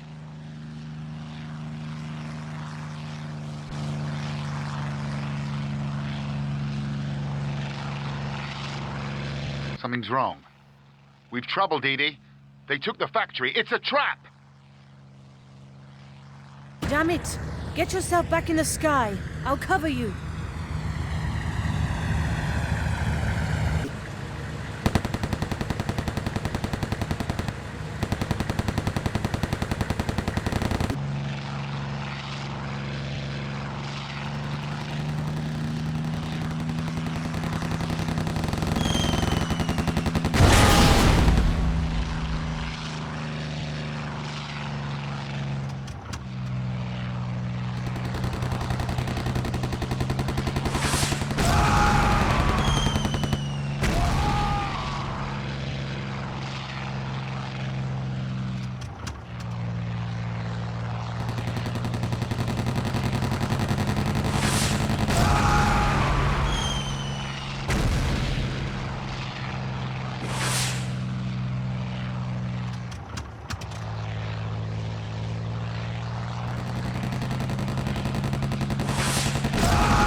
Not much of a trap. Damn it.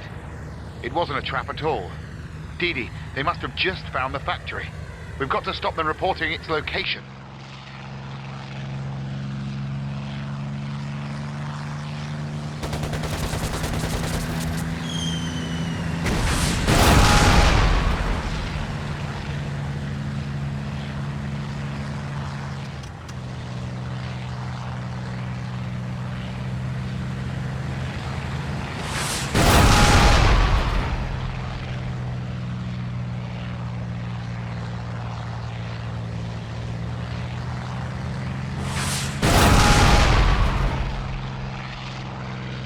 Got them. I got them. The factory's safe. For the time being.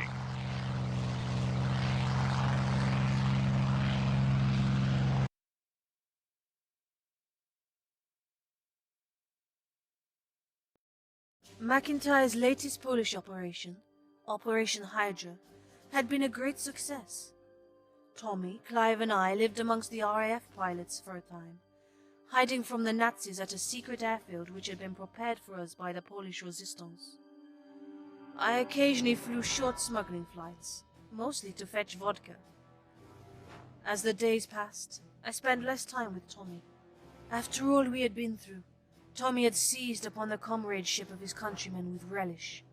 He even discovered that one of his old squadron was at the camp, a man named Archie Lincoln. I recognized Archie from my father's old photograph, and wondered if he knew anything of my father's fate, but I didn't ask. My mood was bleak, and I was exhausted from lack of sleep. The massacre at Sojieska some weeks ago still haunted my nightmares. I spent more time with Clive, and inevitably this meant a lot of drinking. Tommy clearly didn't approve, especially when I took a plane up while I was drunk. But even at his most frustrated with me, Tommy never touched a drop himself. I found myself wishing for word from Night Owl. If I had to help someone, I'd rather it was her than McIntyre.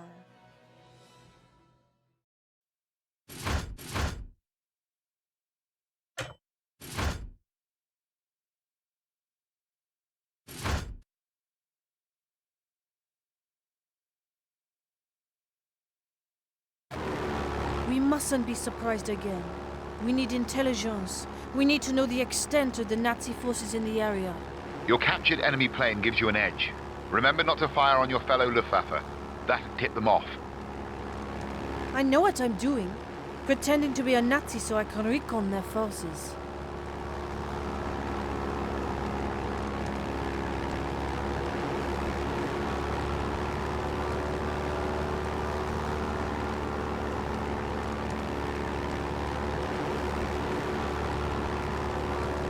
I crossed the border.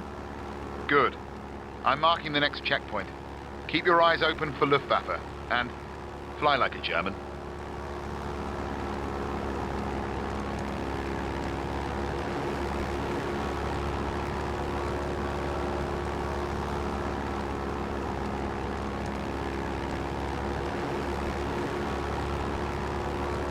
Tommy, I've got tanks. Quite a few. This looks bleak. Do not engage. Go to the next checkpoint. Let's see what else they have.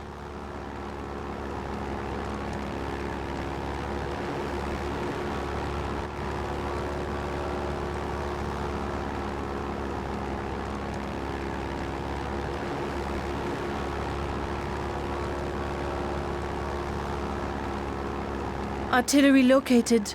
The Nazis are everywhere, Tommy. Stiff upper lip. I'll mark the next checkpoint.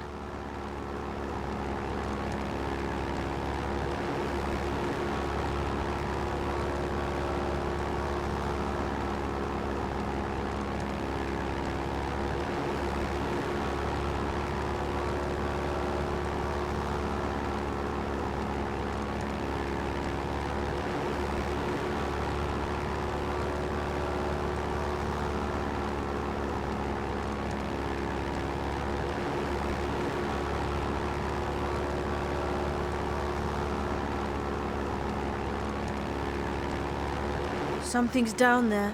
Light vehicles of some description. I think you've got company in the air. Play it cool and head for the next checkpoint.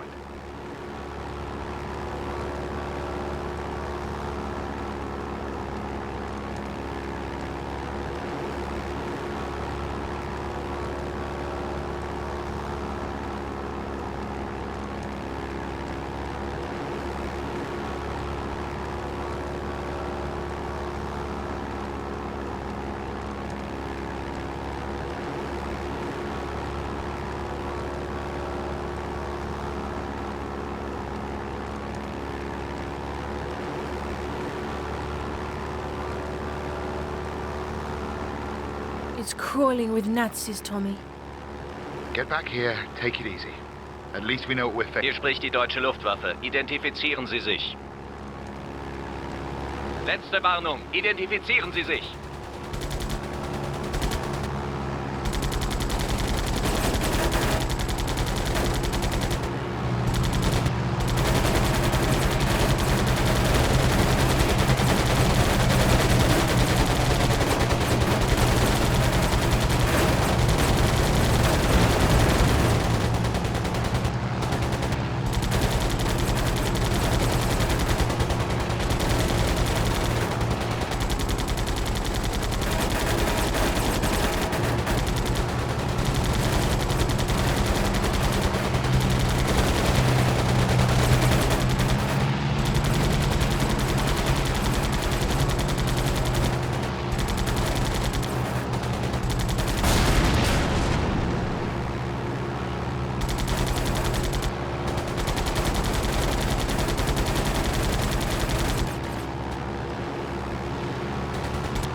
I got away with it.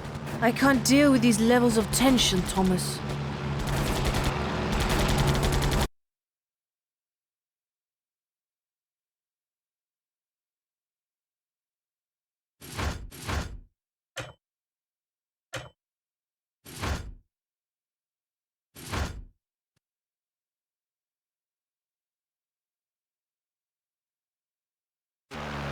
Good day, boss. Tommy asked me to take the radio this time round. Yes, Clive, I know.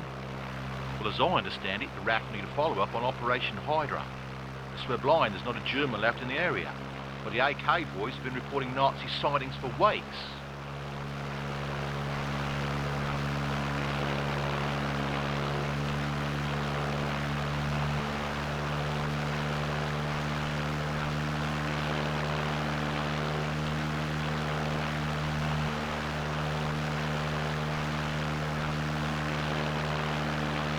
I'm at the first waypoint. It looks like nothing's changed since the bombing. Check the other sites.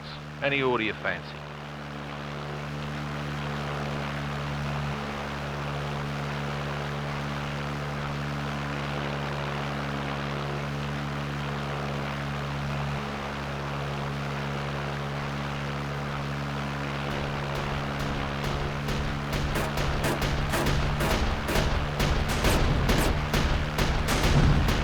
Wait, Clive!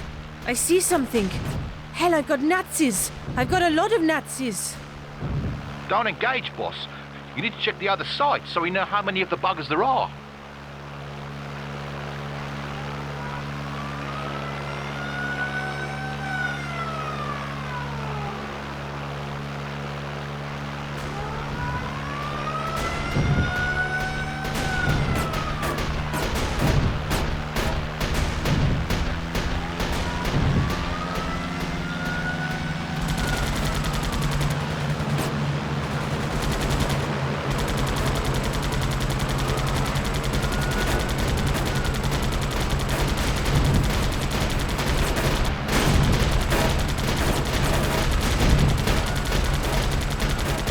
I'm under fire. There are more Nazis here. Damn it! That bombing run must have had barely any effect on personnel. They're still fully functional. They must be using camouflage to pretend that the bombs hurt them. Sneaky old Han. Get yourself out of there, boss. Oh, this is not good. This is not good at all.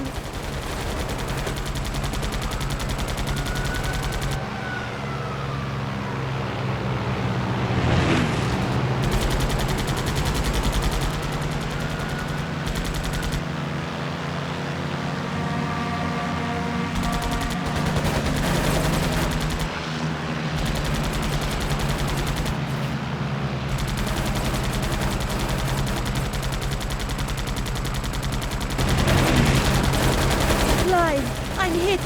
My engine's burning! I'm going down! DD! Shit! Where's Tommy? The bird's wrecked. Goodbye, Tommy.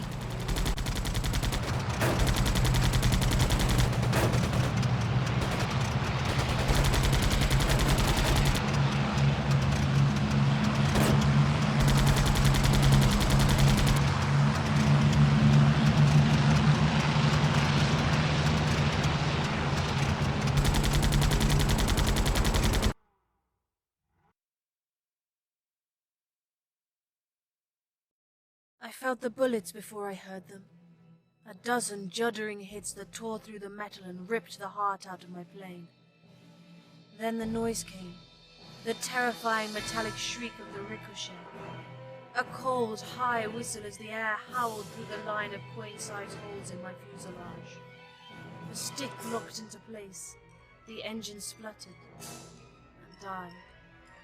In that moment, though I never heard it, I fancied I could hear my father's voice. Tally-ho! Into the drink again! But there was no water beneath me, just unyielding earth. I have little memory of what followed, beyond landing hard and staring up at a blue sky, painted white and black with clouds and flak bursts. It was Clive, not Tommy, who comforted me afterwards. He reassured me, gave me brandy, and told me everything was fine. At the time, it seemed like the most normal thing in the world.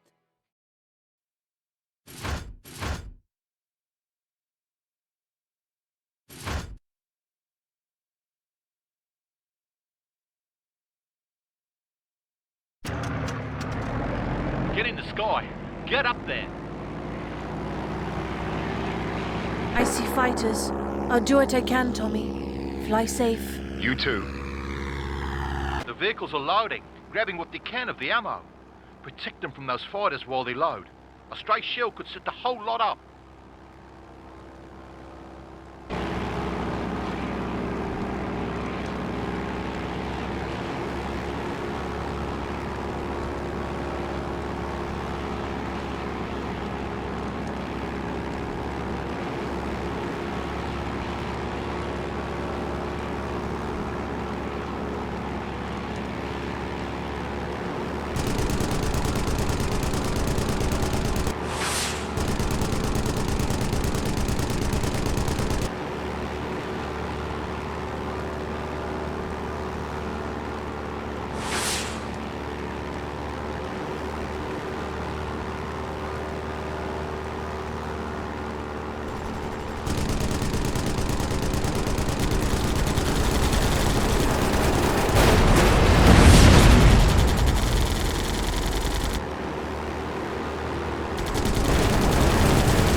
second wave incoming.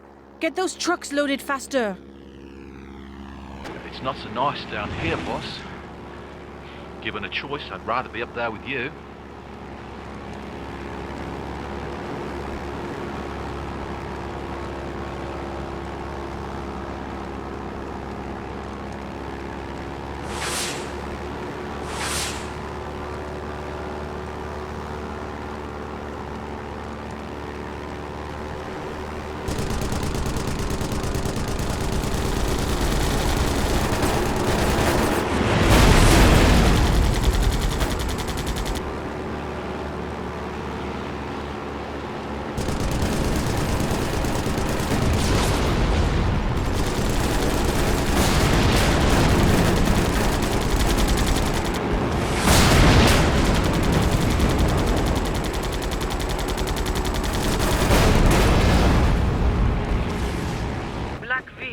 Night Owl calling.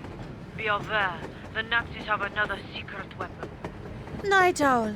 What sort of... Oh, I see it, a train. A train with a bloody big gun. We better do what we can to stop it, Dee Dee.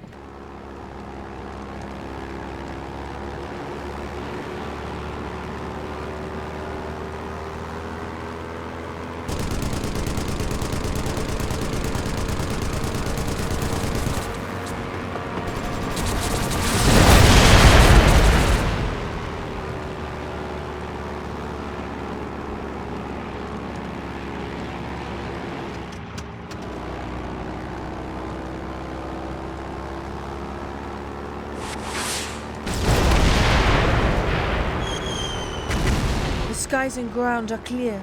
For now. Okay, so get your bum back on the ground. I need rescuing. I've got a crate of guns and a bottle of the good stuff if you need incentive. Tommy, I'll pick up Clive. You stay with the convoy. Roger.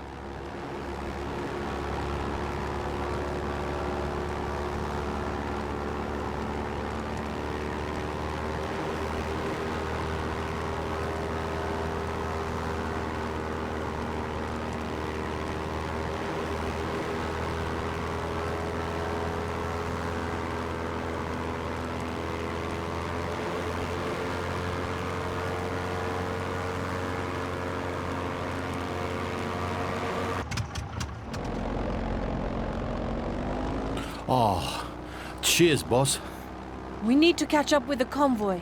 The plan is the convoy will split into three and make pursuit harder. But that means you and Tommy will have to protect all three convoys.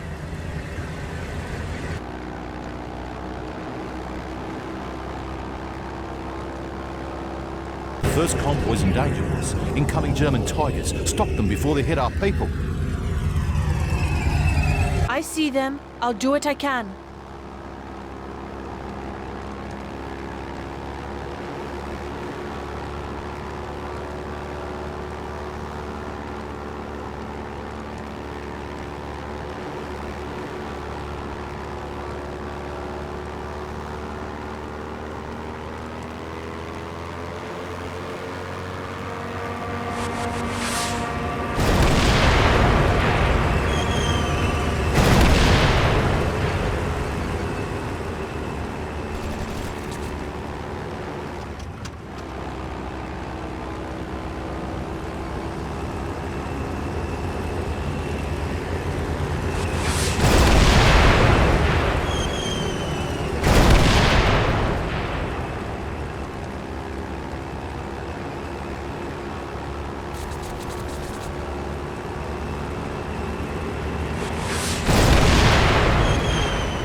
They survived.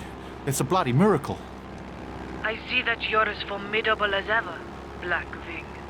Let's get away from here. Any direction, just away.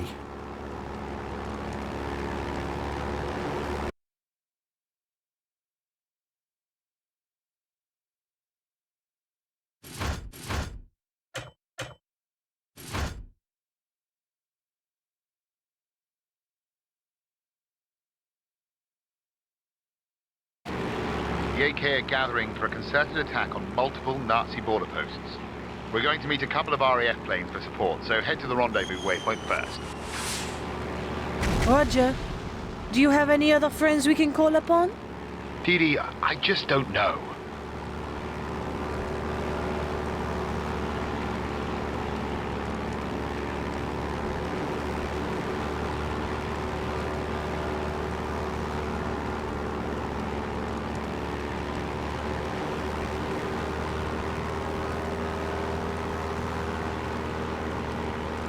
Tommy, Mr. Beck. It will be a pleasure to fly with Guillaume's daughter. Archie! Now the Germans are in trouble. The great Archie Lincoln is out of retirement and back in the sky. I remember you from Tommy's photograph. You knew my father. Ha! Good days! Tally-ho! Into the drink again! Let's stay in the sky this time. The AK are fighting on the border. The faster we take out the Hun, the fewer casualties we'll sustain. Remember, we're badly outnumbered. Roger that. We'll just outfight them.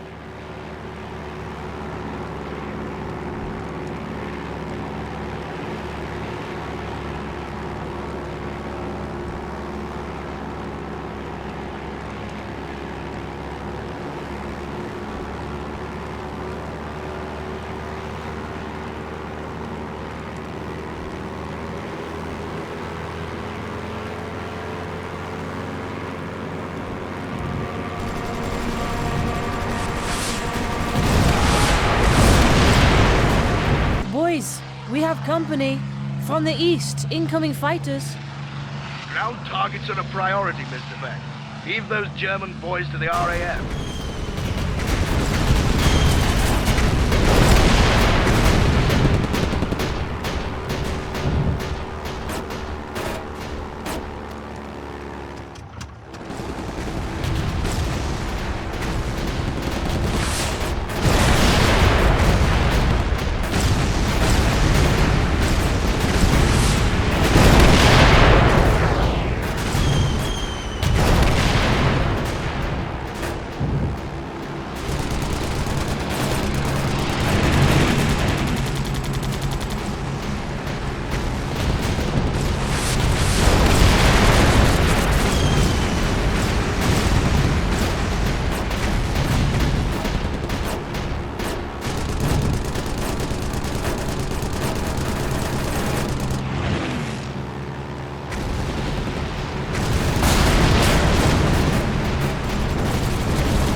The AK have reached the border. Straight into the teeth of the Nazi artillery. They need a miracle. I'm feeling relatively miraculous. For the first time in a long time. Do it. We'll tie up the Luftwaffe.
Okay, the main force is in sight.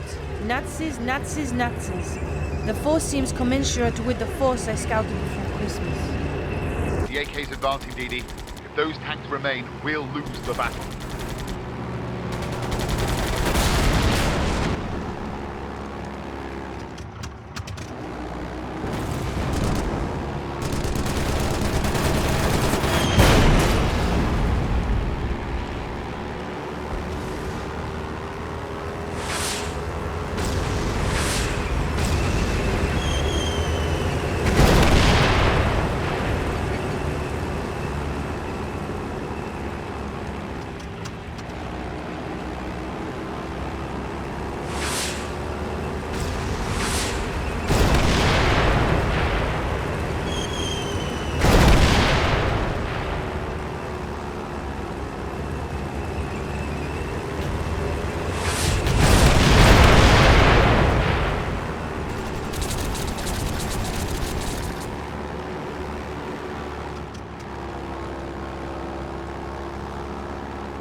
I think that's it. It's quiet. Did we win? It would seem so. My friends, it has been an honor to fly with you. I'm glad I got to share the sky with you one more time, Archie.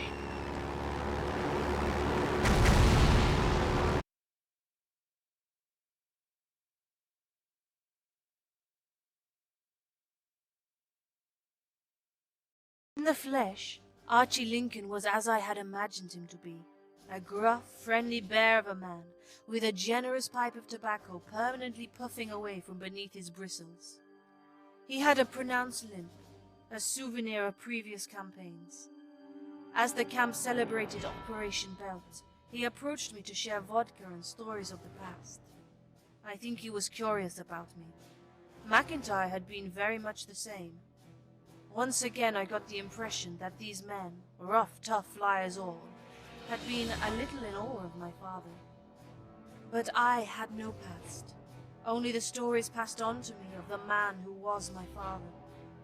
My image of him was becoming clearer, but there were still many questions to be answered. As the drinks flowed, Archie gave me another piece of the puzzle.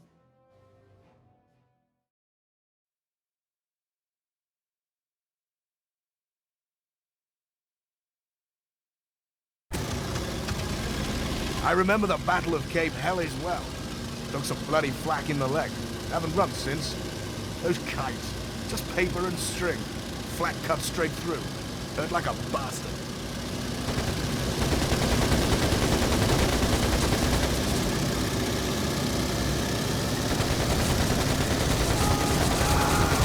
So your dad was there, Guillaume de Beck. The luckiest man in the sky, that's what we called him. The man they couldn't kill. And with us was my old chum Paul Peterson and that grenade. I never worked out why the frog flew with us, but I was glad of the company. Good lads, good pilots. This was Gallipoli, May 1916. The Turks launched a surprise attack. A few days later there was a ceasefire. I missed it. Out of my mind in hospital, but I've heard they buried 10,000. McIntyre told me where to find you, by the by.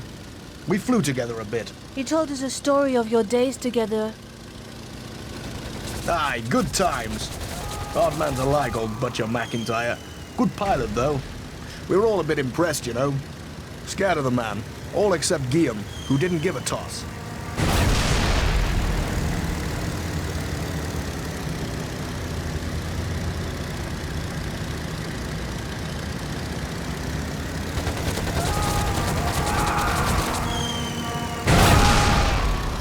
was a stupid fight, Cape Hellas. They just kept coming. We were trying to keep an eye on the big picture, trying to give the boys on the ground a helping hand. But we were kept very busy. One thing about your dad, he was a low scorer. We kept count, you know. Not seriously. I always felt that McIntyre sort of liked it. He went for the kill every time, no mercy for that one. War was a serious business for him. Like he thought he could win it, you know, by himself.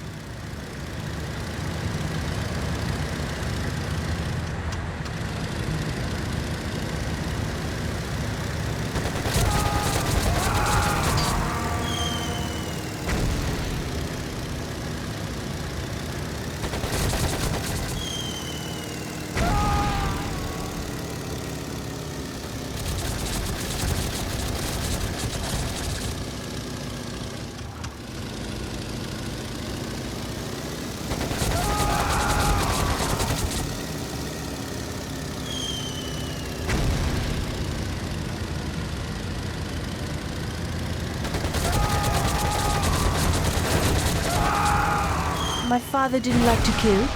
Me and Paul. We didn't like the killing, but it's them or you. And those guns sprayed all over. Hard not to kill him. But your dad, sometimes he would get this mood going, sort of lyrical, in the clouds. And he'd force them down. Takes a lot of skill, that. It's easier just to spray and hit the gas, or clip a wing, or just chop the fellow up in his seat. But sometimes, in the right mood, Guillaume forced him down as best he could. Strange one, Guillaume.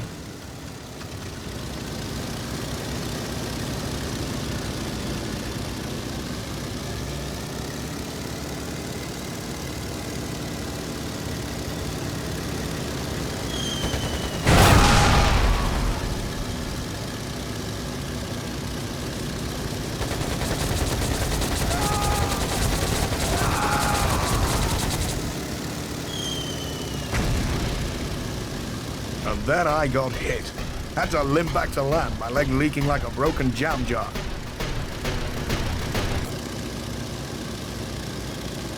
You know how it feels when you get hit? Of course you do. You feel the bird jerk trying to get away from you, like she wants to run, just to get the hell away. And you think, is that it? How bad is it? Am I dead already?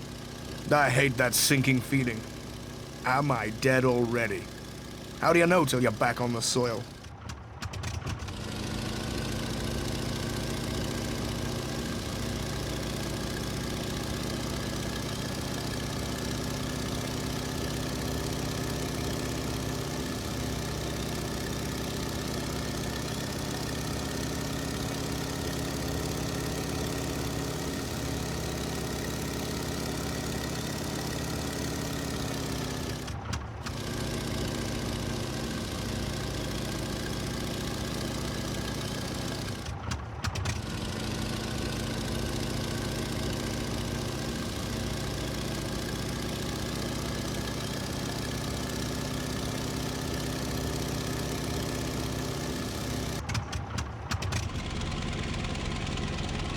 So when you get back on the soil, feels a bit special, that. Good times.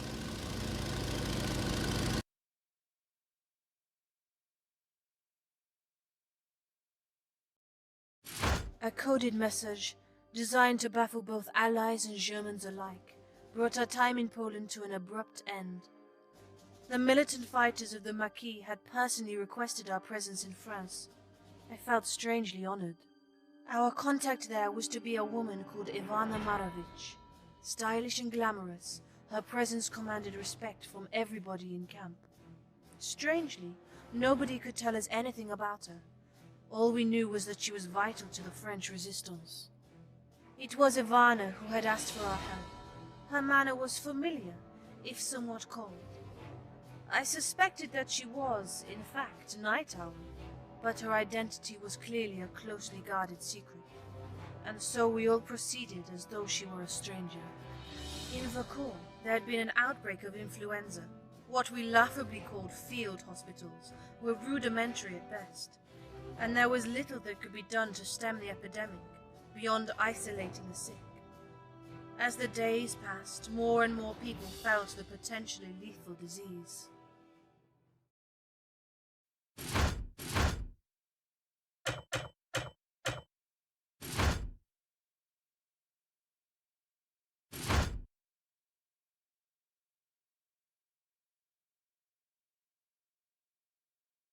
Welcome to Vikor, Didi. The Resistance sends many sick and wounded to the hospitals of this region, and the Nazis are preparing an assault. We need your help. They're going to attack hospitals? Bloody animals. Indeed. A Nazi transport is inbound, and the local resistance has prepared a desperate countermeasure. Fly ahead of the resistance train and destroy the junction points along the way. This will guide the train into a collision course with the inbound Nazi transport.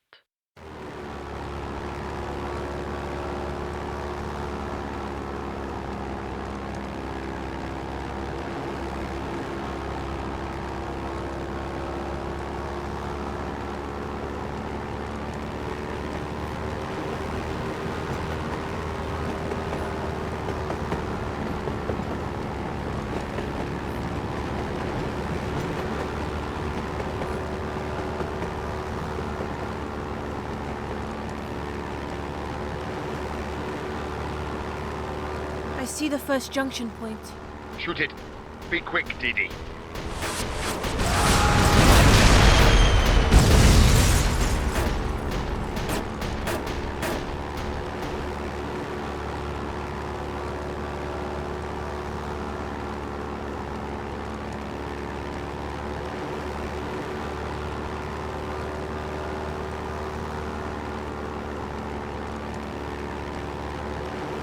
There's the next junction point. Are you alright, Tommy? Just a sore throat. I'll live.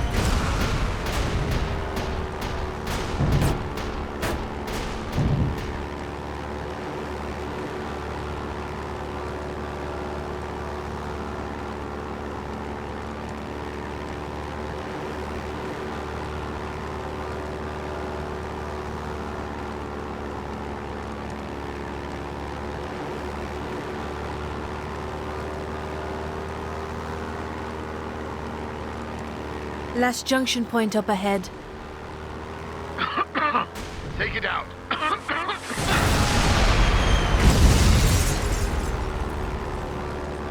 The resistance train has a clear run. Excellent work. The Nazi transport should be coming the other way any minute. That should come up the works.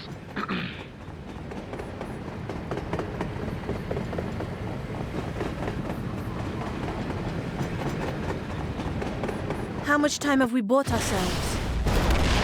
Not enough. Return to base, Blackwing.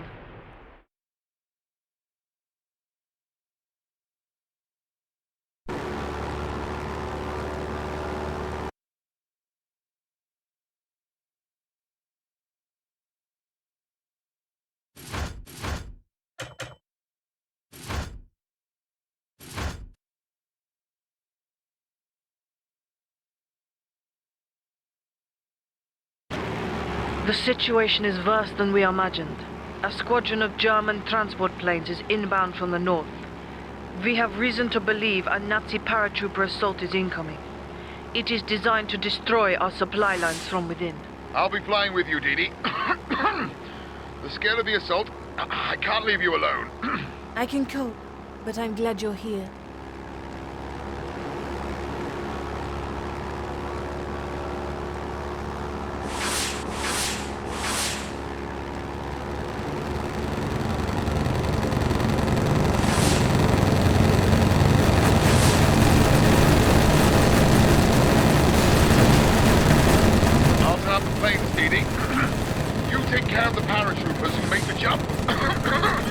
Are you okay, Tommy?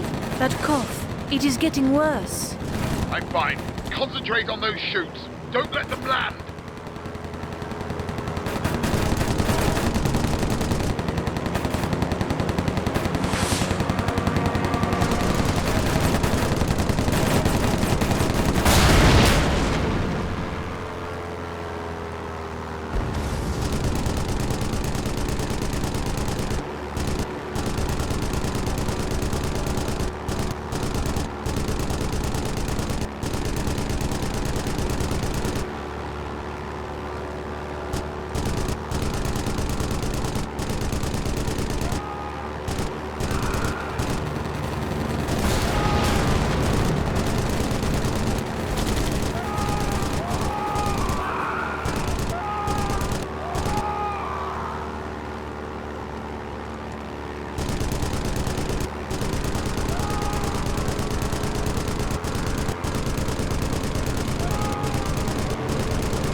Are you alright? Don't talk!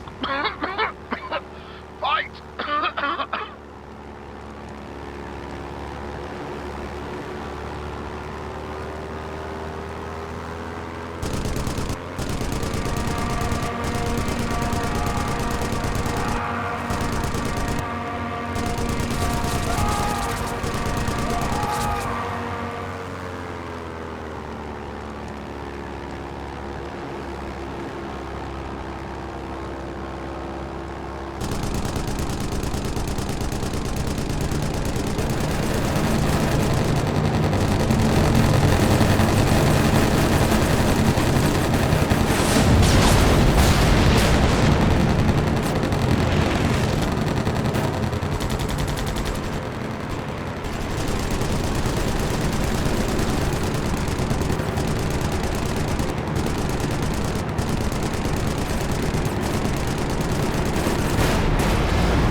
That's the last of them.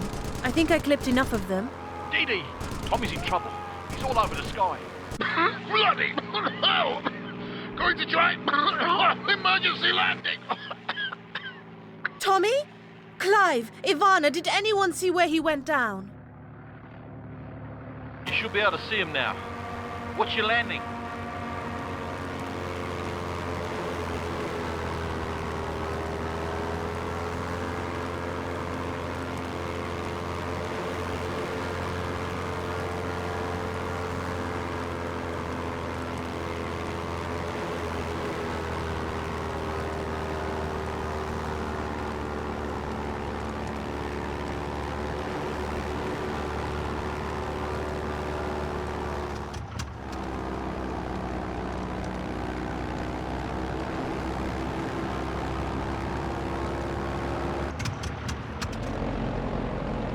Thanks, Dee Dee. I feel bloody awful. You're burning up, shaking. You need medical attention. It's a miracle you were able to land. Bring him in. Our doctors will take a look.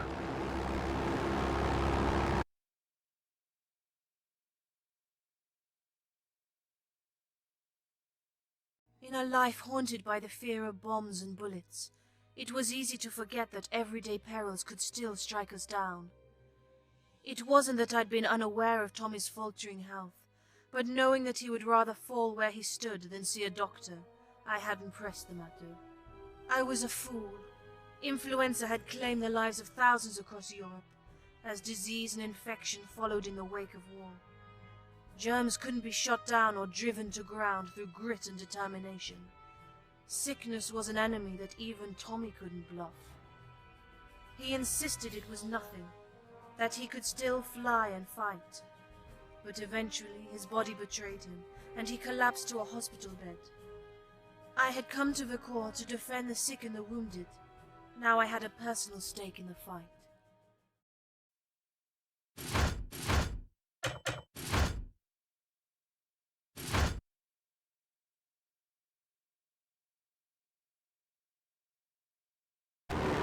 Tommy's as right as rain, Dee.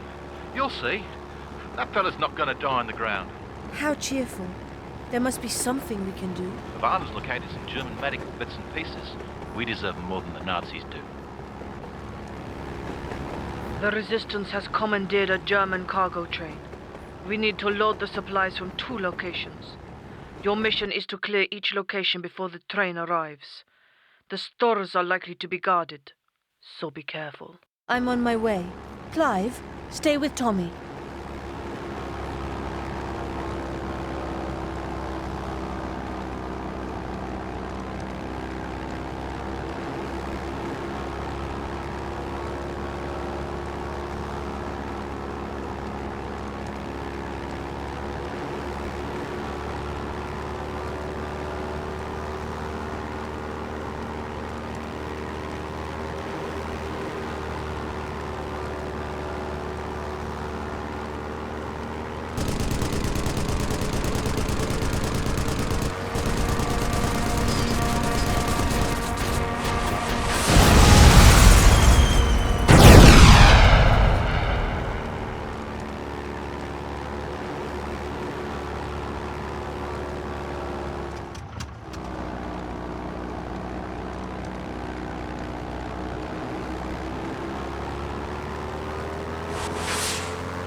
The warehouse is clear. It looks like your men are ready to load the medicine. Excellent. The next depot is a few miles further down the track. Clear the way. Any news on Tommy? Please, concentrate on your mission.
The second depot is safe.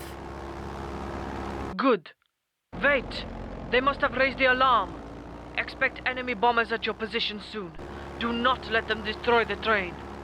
Trust me, Ivana. Nothing is going to stop this medicine getting to Tommy.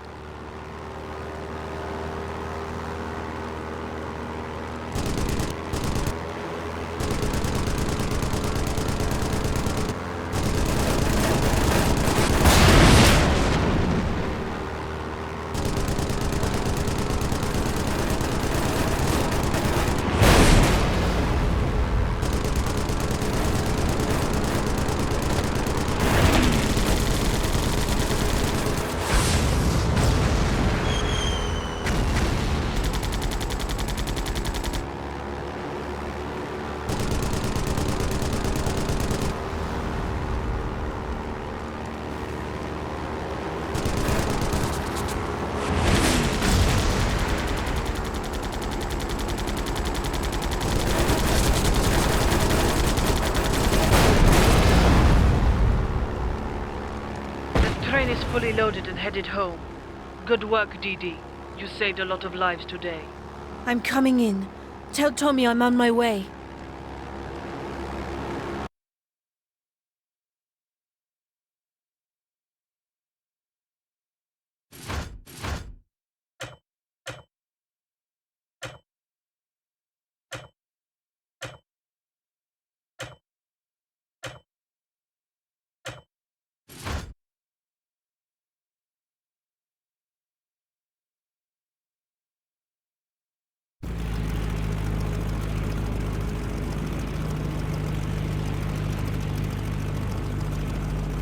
The Germans have blocked the roads and railways. We need to distribute the medical supplies by air as quickly as possible. I'm gonna pitch in for this one, Dee Dee. You be flying the transport, I'll cover you. Clive, I really don't need your help. You don't have enough experience for this mission. No arguing. I'm not Tommy, but I know birds.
First supply drop completed.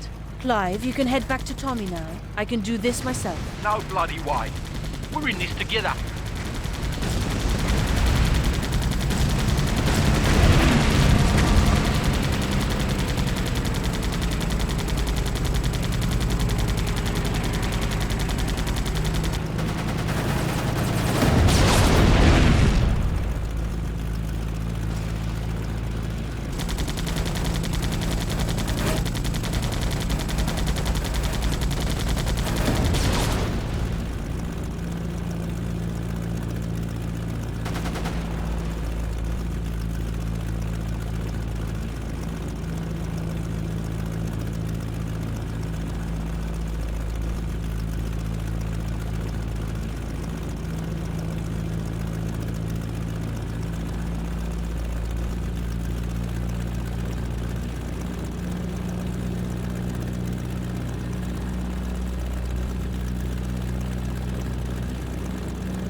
That's it, I'm empty. Clive, please, just stay out of my way. I'm doing my best. You're drunk. You're always drunk.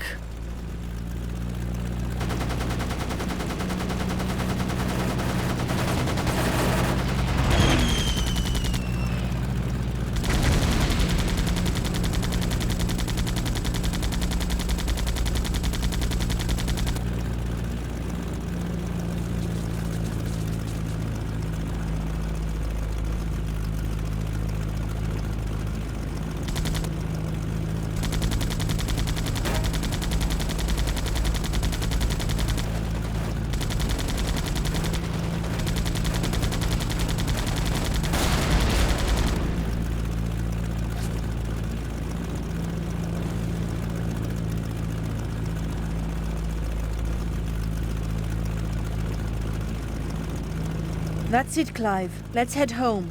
You'll have to get me killed another day.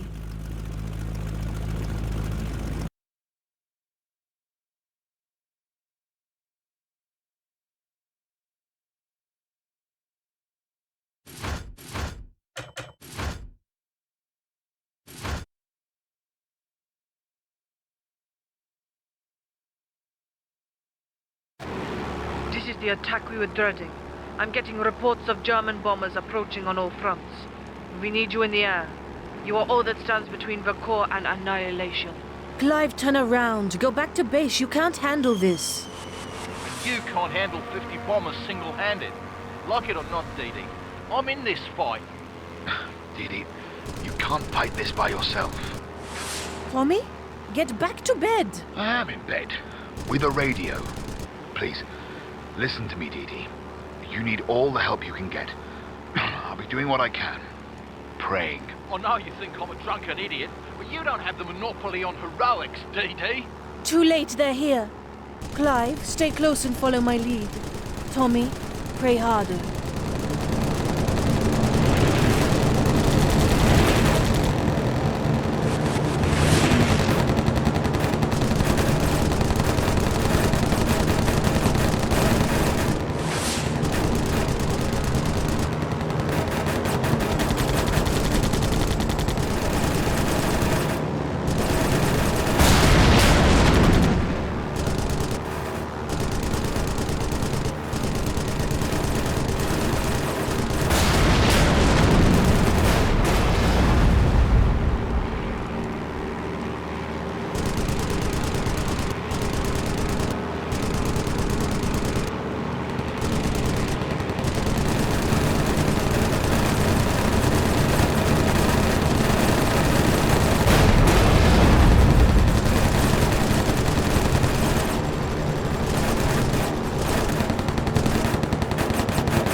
How are you holding up, Clive? I'm fine. Stop fussing over me. I'm not a bloody baby. Concentrate. Scouts report at least 50 more bombers inbound. 50? God help us, Dee Dee. Clive, stay safe up there.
Is that it? I think we stopped them. Ivana, what is your situation? We've taken hits, but we're okay. Casualties seem minimal. Dee Dee, Clive's not responding. Do you see him? No sign of him. No radio contact. Clive? Clive? Are you receiving me? Wait, I see him. His plane is damaged. I'm going after him. Clive, respond, you bloody fool! Dee Dee! Tommy! I'm going down! I'm sorry! Dee Dee, talk to me, damn it! Oh God. Tommy. I'm sorry. We lost him. Clive's gone.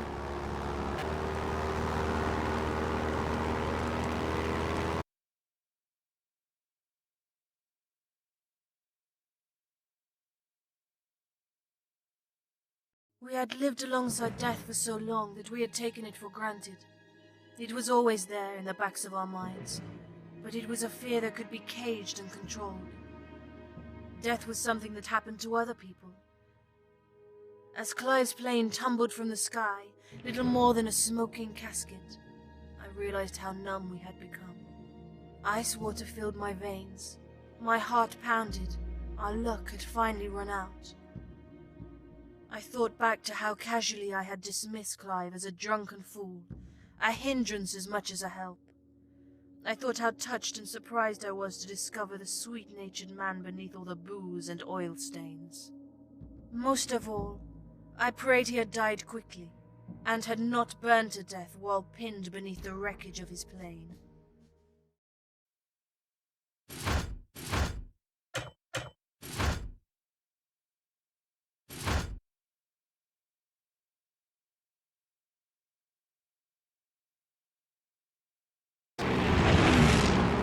German reinforcements are inbound.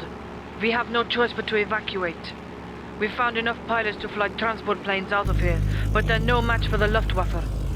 I know you are mourning your friend, but we cannot defend these planes ourselves. I'll do my part.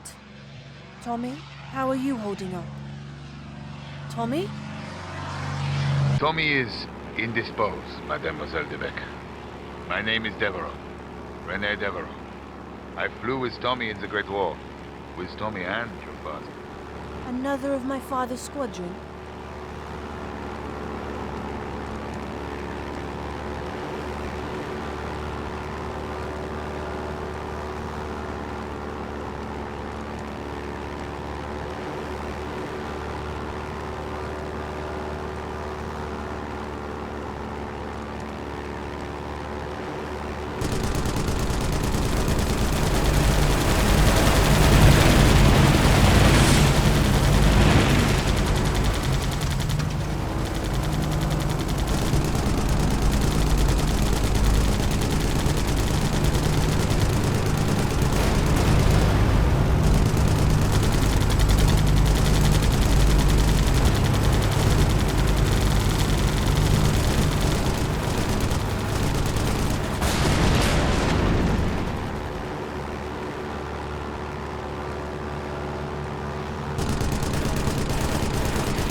first transports are safely past the enemy line, Ivana.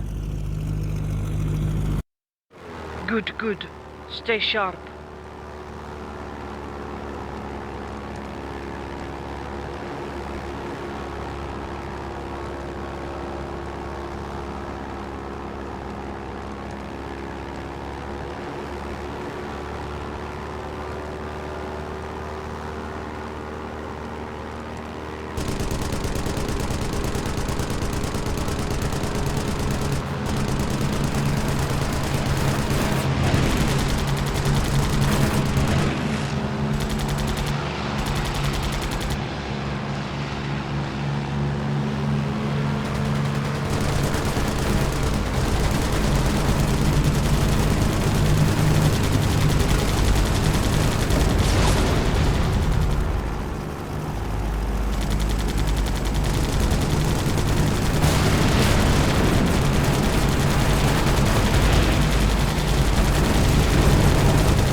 All transports are safe.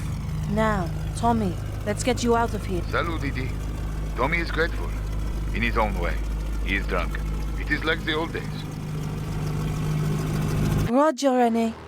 Wait, drinking? Tommy doesn't drink, Rene. The only man I knew who could outdrink Tommy was your father. Good times. Fighters inbound. Make ready.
Skies are clear, Didi. Tommy is sleeping it off. I take it he and Clive were close?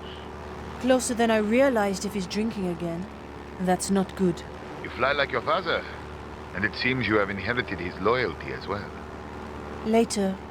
Let's discuss my father later. Of course. Follow me.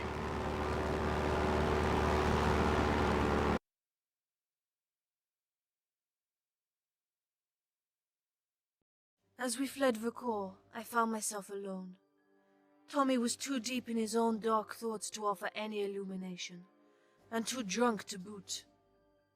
Ivana had moved on, too important to attend to a simple evacuation, and Clive was dead. Searching for an ally, I approached René Devereaux, another of the faces in Tommy's old squadron photograph, another friend of my father's. That he'd ended up with us at Vakor didn't surprise me. War heroes seemed to turn up where they were needed in times of trouble. But I felt foolish going to see him only as we fled, as if I couldn't bring myself to talk to him before. I was in no mood to be regaled with more drink-fueled tales of daring do, so René's brusque demeanor suited me just fine. The time for jovial reminiscing was long gone.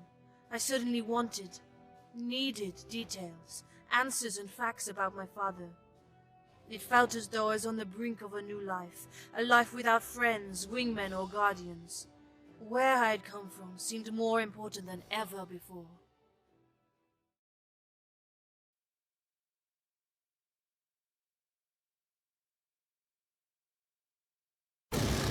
I flew with Guillaume de Bec many times, but my clearest memory is of Gallipoli. It was the last time I saw him. We flew together at Galleravik. Our role was to direct the artillery onto Ottoman positions and to scout and neutralize enemy artillery.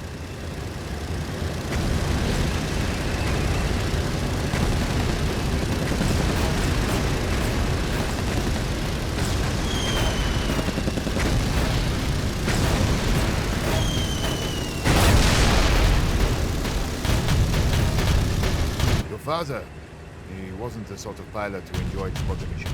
What was it he called them? Bird watching, that was it. Though he did not enjoy shooting pilots for whom he had great respect, no matter their allegiance. Yet that artillery was quite enthusiastic. We who fight in war have all seen the effects of artillery. You know, he swore he was indestructible, and each time he went down, he was proven right. He boasted about how many times he had been shot down and lived to tell a tale. He ran out through, I call it, the crazy farce.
The artillery was down, but there were machine gun nests blocking the advance of the Gurkhas. Guillaume did not hesitate.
After we took out the machine guns, your father's plane started belching smoke. A stray bullet hit his engine casing, I suppose. I couldn't land, and I lost sight of when the Entente forces pulled out of Gallipoli. We still hadn't found Guillaume. No one knows what happened to him. It is possible that the Ottoman forces captured him, but I have never heard from him after that day. I am sorry, I cannot tell you more.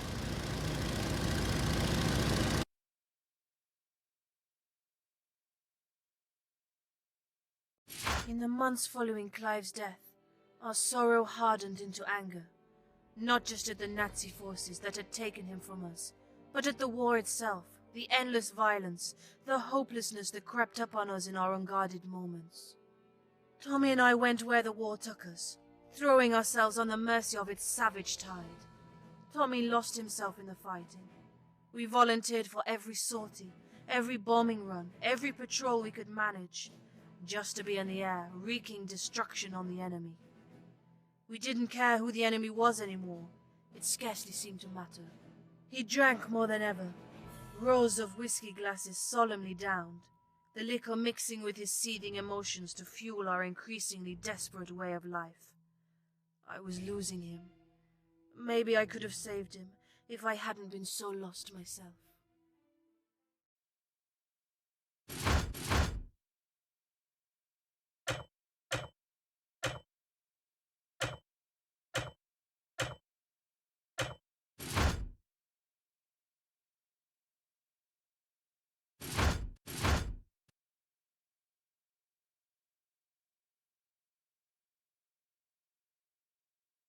Black Wing, welcome to Slovakia.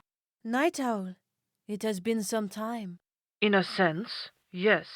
Slovakia's government is cooperating with the Nazis at this time. But this is not the will of the people. The partisan force is composed mainly of ex-prisoners of war and deserters. They need assistance. Of course they bloody do. As does everyone involved in this interminable bloody war. Your contact here is Peter Mechia of the Slovak National Uprising. Greetings. Welcome to Slovakia. I would volunteer to show you the sights, but first we should drive the Germans out of our beautiful, proud country, yes? That's what we're here for. Just show me where they are. We need you to drop partisan fighters at 2 key locations, where they will be able to cause considerable disruption. Time is against us, however, as enemy troops are fortifying their positions on the ground. Our fighters need to be deployed as quickly as possible. On our way. DD out.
The first partisan team is on the ground.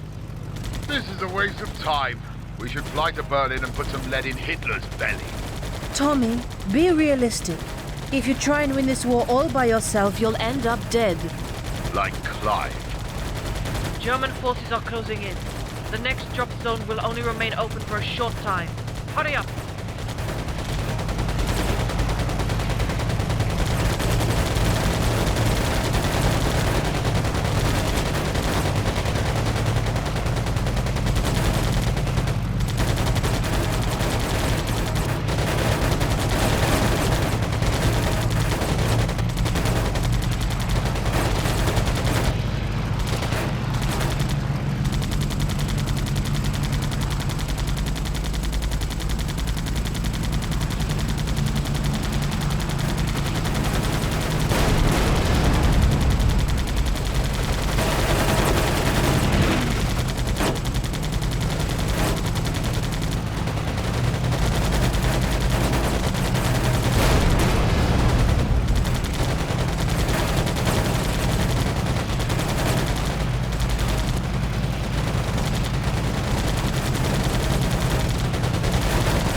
There.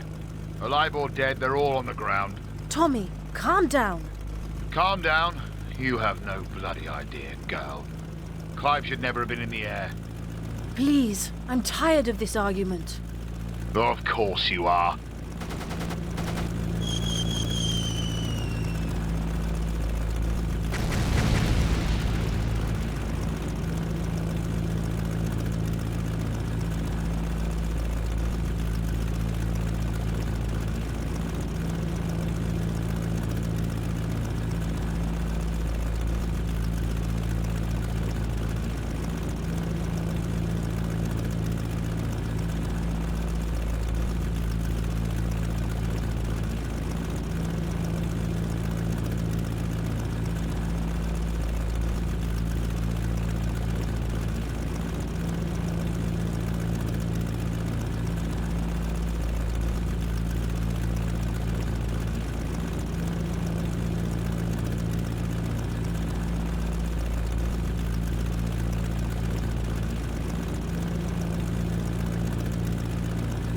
Mission complete. Let's go home.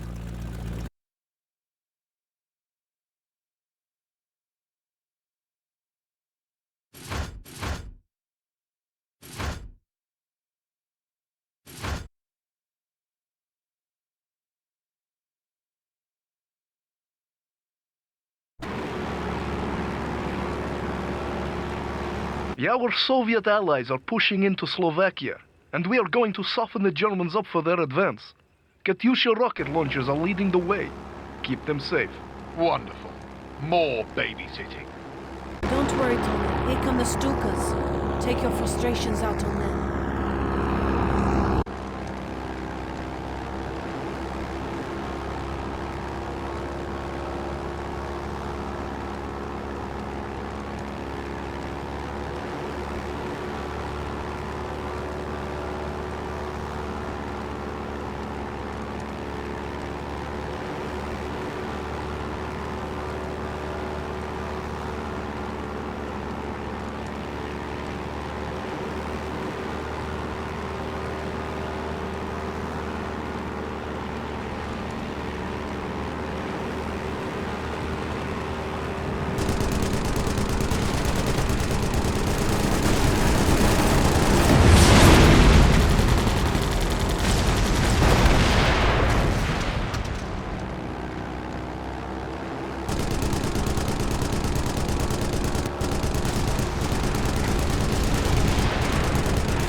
The Jerrys are lighting up like bonfire night. Any chance I could get one of those Katusha things? Eyes front, Tommy. I see more enemy fighters on the way. You should find 3 bunkers in your vicinity. Do you have the firepower to take them out? I do? Do you think you can keep those fighters off me, Tommy? Of course I bloody can. I'm just getting warmed up.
Didi, I'm getting reports that the Russians are pulling out. Can you confirm?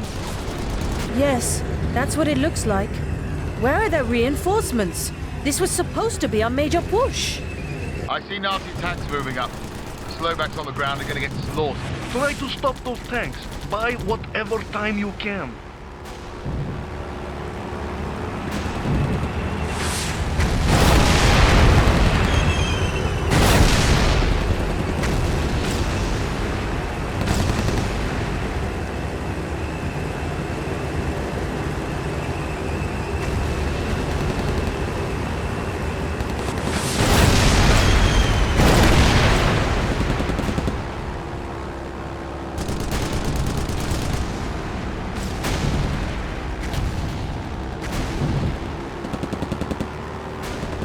What the bloody hell are the Russians playing at? They hunt the Slovaks out to dry. Maybe Night Owl knows. Let me change frequency. Didi calling Night Owl. Come in, Night Owl. I don't like this, Tommy. This doesn't feel right.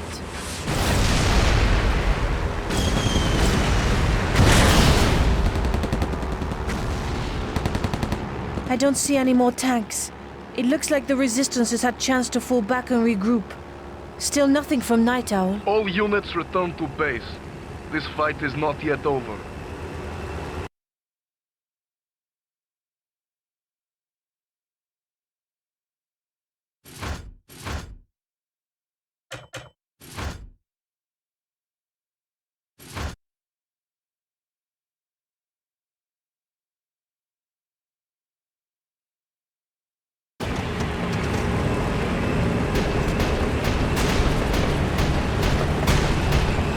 The Nazis are encroaching on Banska Bystrica.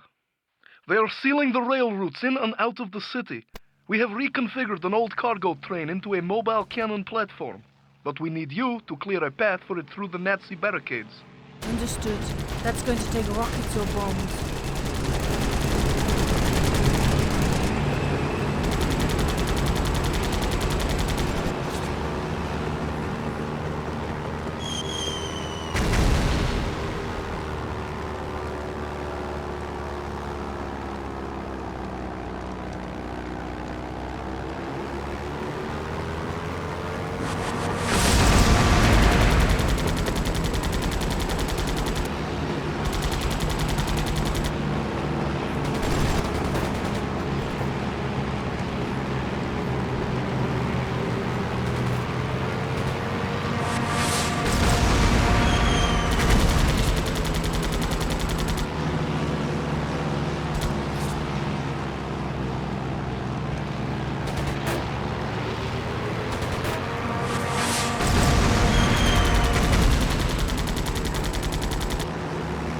tracks are clear, Peter.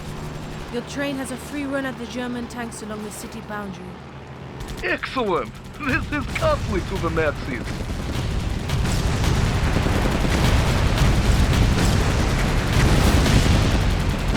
Pay attention, DD.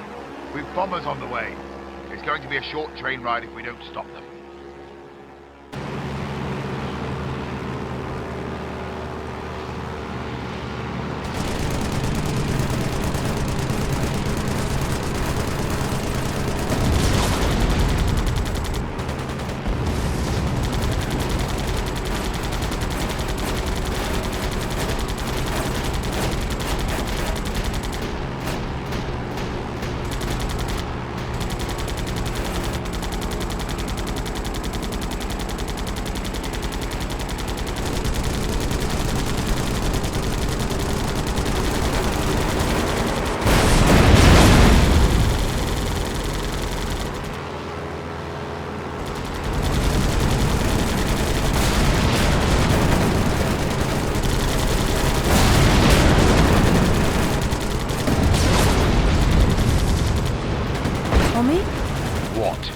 I'm sorry about Clive. I don't know what more I can say. I've just seen too many people die. I'm tired of it. Losing Clive. Bugger it. You know I'm useless at this sort of talk. Thank God. We've got more company.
Good work, you two. The gun train has destroyed the Nazi front line. We'll make them pay for every inch. Tommy! Leave it, Dee. Let's just get home.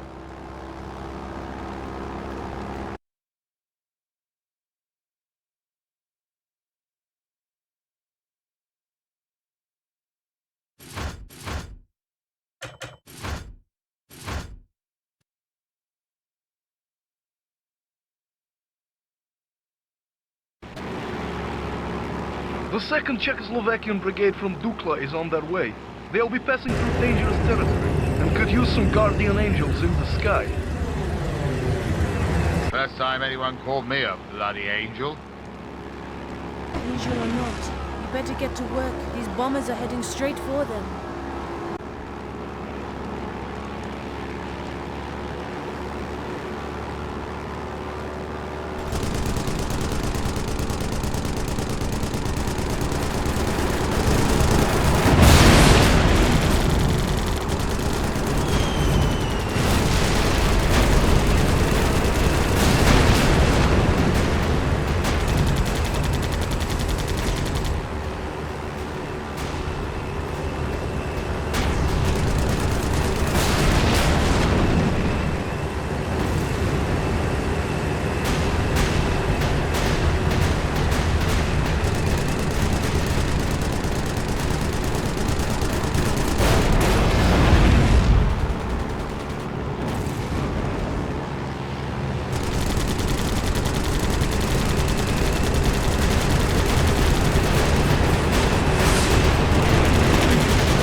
doing? The best we can. How are you holding up, Tommy? I'm not an invalid. Just concentrate on those fighters.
The skies are clear, Peter.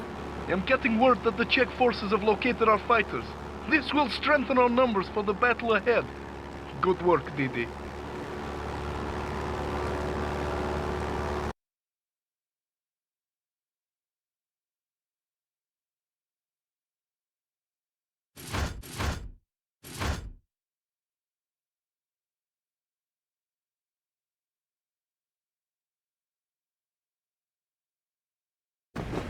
The Nazis have renewed their attack on Banska Bystrica.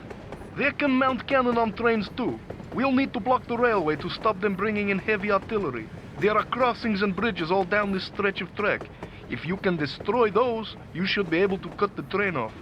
I'm seeing a lot of Tiger tanks down there.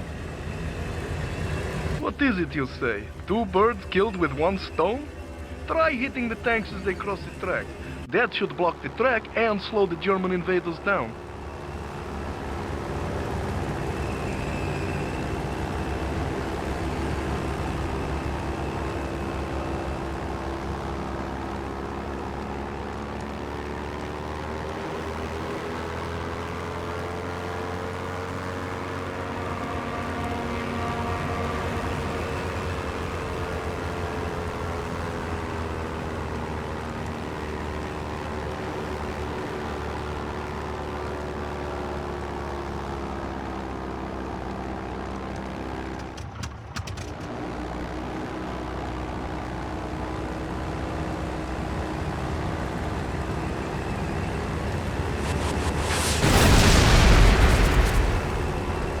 It'll take them a while to shift that scrap metal out the way. Up ahead, Tommy.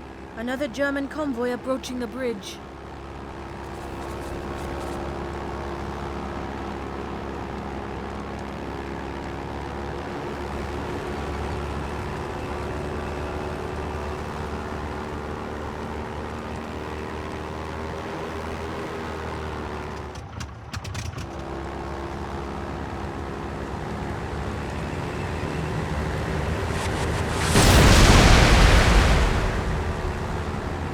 It seems to be working. Keep hitting the convoys on the crossings and bridges. Roger.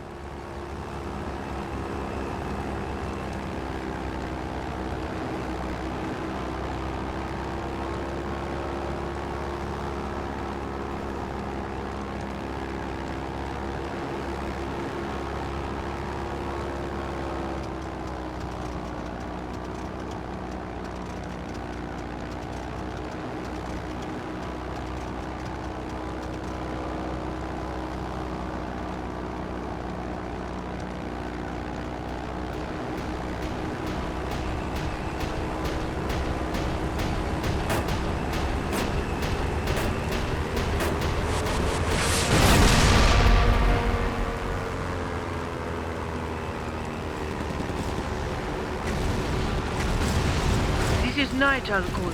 Do you read me, Didi? Night Owl? Wait, you use my name? Black Wing, do you read me? Ivana? Is that you? Affirmative. This is Ivana. Please advise your location. Tommy, kill the transmission. That's not her. They got to her. Oh God. Ivana.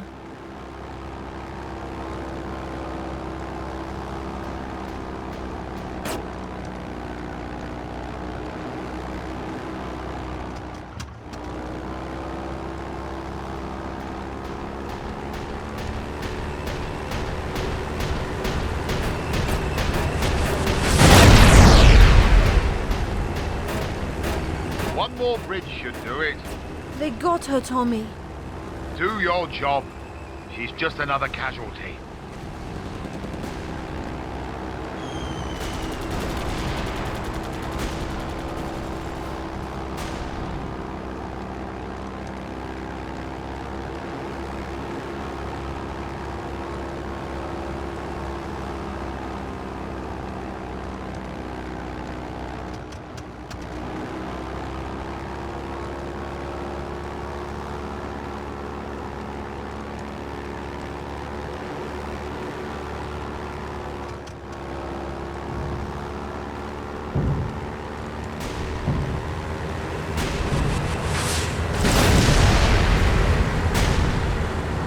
That should keep the train out of action. We've got another problem. The Nazis are following suit. They're opening fire on the bridge our forces are using to retreat. Stop them before they cut us off. Look out. There's another train. That train is ours. It's armor-plated to shield the ground forces, but it has to reach them. We must hold the bridge. Let's flatten some Nazi iron.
Down.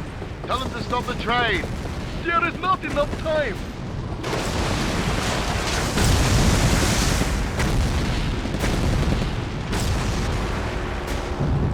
The Slovak forces are scattering. It'll be a massacre. We have no choice. We're pulling out. The resistance leaders are at the secret airfield evacuating. You must help them escape. Can nobody do anything without us? DD, the location is marked. Let's go.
The resistance leaders are on their way. It was close, but we live to fight again. We all lost so much.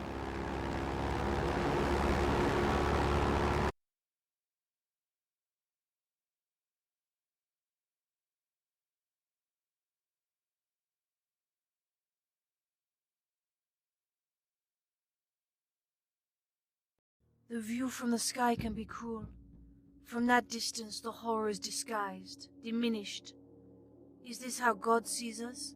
If so, perhaps it is no wonder that he seems to have abandoned us. Night Owl was gone, I was sure of it. This realization affected me more than Clive's death. Clive was a friend, but Night Owl had begun to feel like part of me, like a voice inside my head, like the better part of myself. Night Owl was brave, where Blackwing was scared. Night Owl was compassionate, where Blackwing sacrificed others for her own survival. Night Owl resisted monsters like Morozov, while Blackwing capitulated for money. I wanted to be Night Owl more than I wanted to be Blackwing.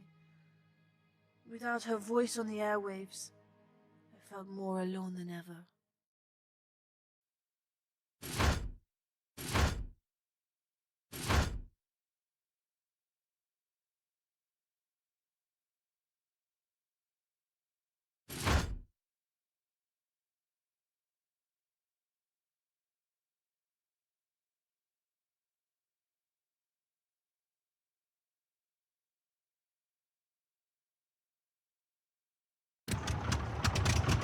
I must escape soon or die. All of our fighters have retreated to temporary outposts in the forest, but there are many Nazi patrols searching for them. You've already done so much for us. You want us to protect the camps? If you will, you will have to find them. They will be broadcasting on our emergency frequency. Use your radio, locate the camps, and help fight off any Germans in the area. We'll do what we can.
There's the first outpost. There are German forces headed straight for them. Not if I can help it.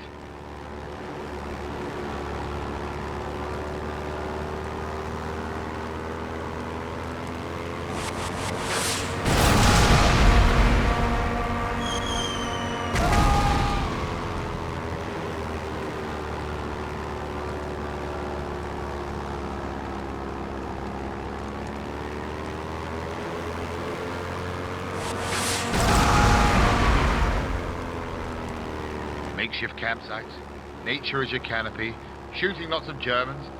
This takes me back to the Boy Scouts. That was almost a joke, Tommy.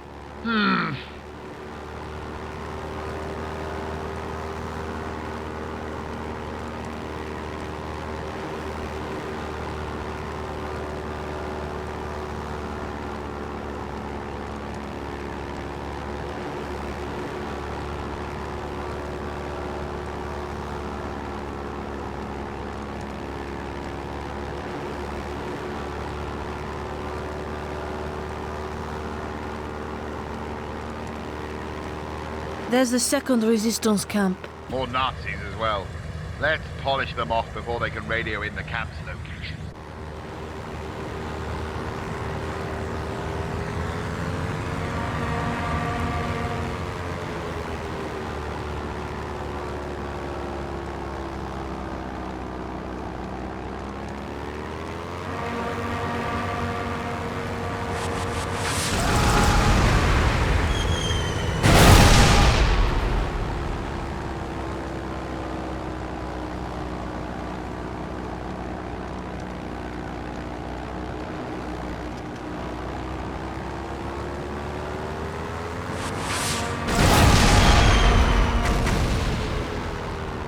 Take that, you bastards. There's one more outpost around there somewhere. Hurry!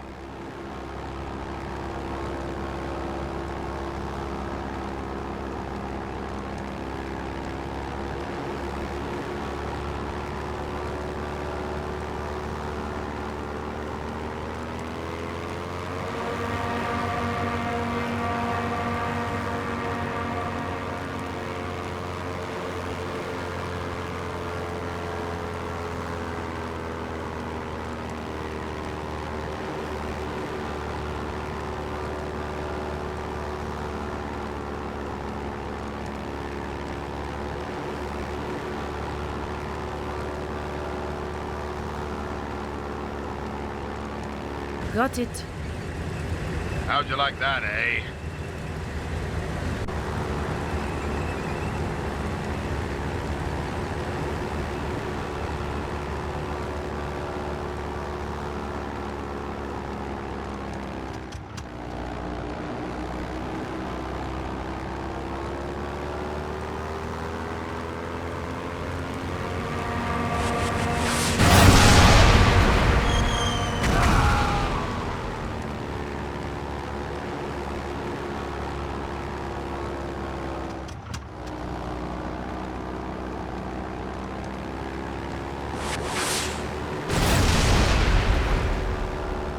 That's the lot.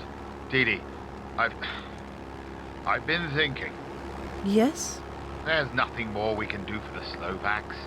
I received a package from McIntyre. It's America that found me. He's forming a unit in Sudjeska. You mean you want to join your British flyboys again? I could go alone, if you don't think you can. Split up? Is that what you want? I don't know what I want anymore. None of this makes sense. I just need purpose. That's the thing the RAF gives me. Then we head for Sudjeska. I won't lose you now, Tommy. Thanks, Didi. Oh, and there was a letter for you in the package as well.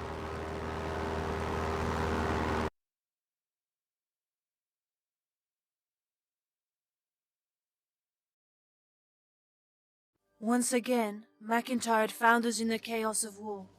He had sent a package to Tommy, pulling on the kind of strings that we could only dream of.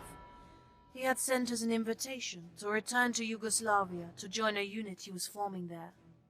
It was clear that I was to do more than run errands for him this time. His secret war was coming to fruition, and my intuition told me that if I were ever to learn the truth about my father, it could only be from McIntyre. No one else had the complete picture. The pieces were falling into place, and a faded letter McIntyre had included in the package seemed to be a part of that. It was from Bull Peterson, another member of my father's old squadron, written years earlier. The envelope was torn and dirty, and it had already been opened. Had McIntyre intercepted the letter years before, and only now decided to let me read it?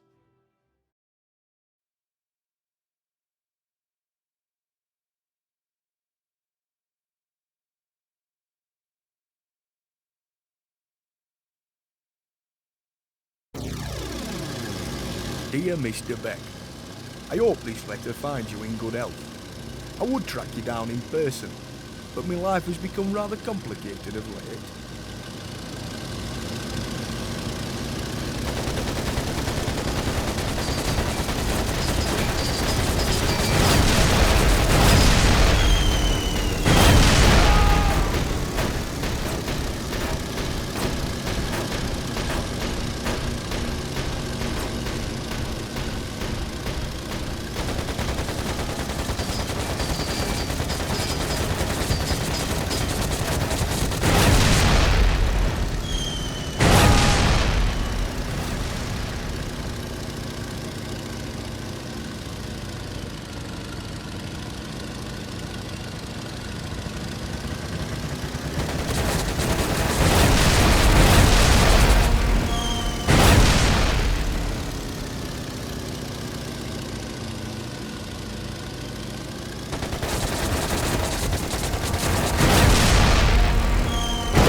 last time I saw Guillaume, we were engaged in covert action, quelling a Kurdish rebellion in Mesopotamia.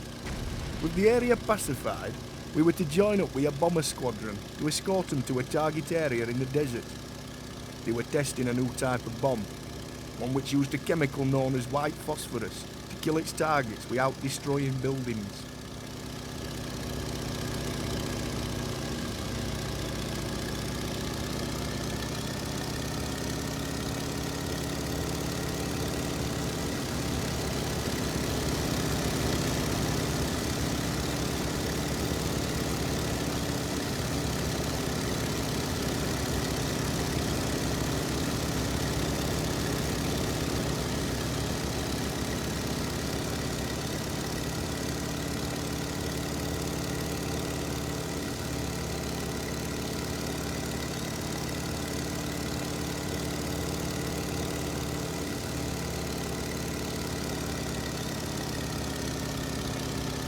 Your father had a stronger reaction.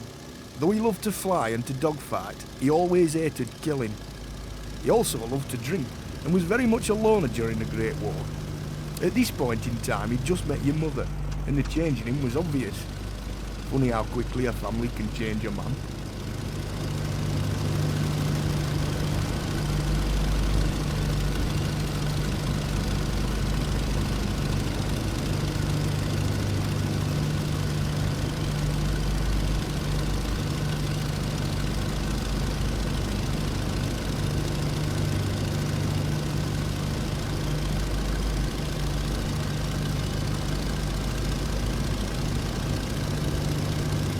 Guillaume was always ready to fight for a cause, but as the war dragged on, he became disillusioned. There didn't seem to be any point to it, just endless slaughter. Chemical weapons dropped upon innocents. I was convinced he was about to turn around and fly away from it all. In the end, he didn't have to.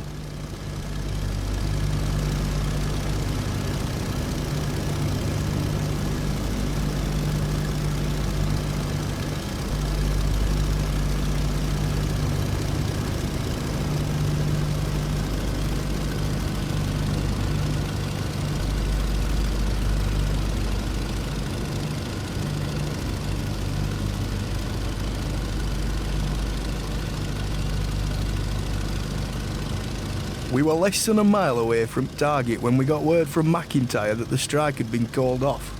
We never found out why. I went AWOL next day. Never looked back. It's complicated my life, but it had to be done.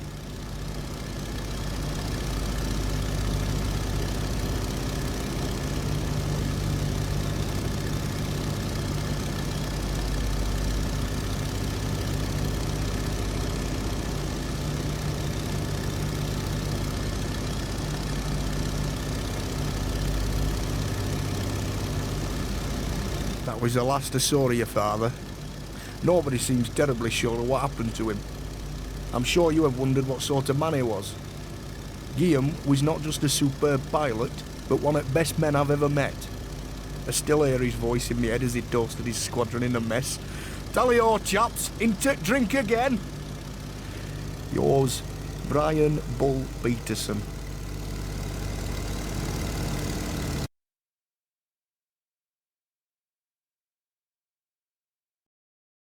Sutjeska. I had promised myself that I'd never go back.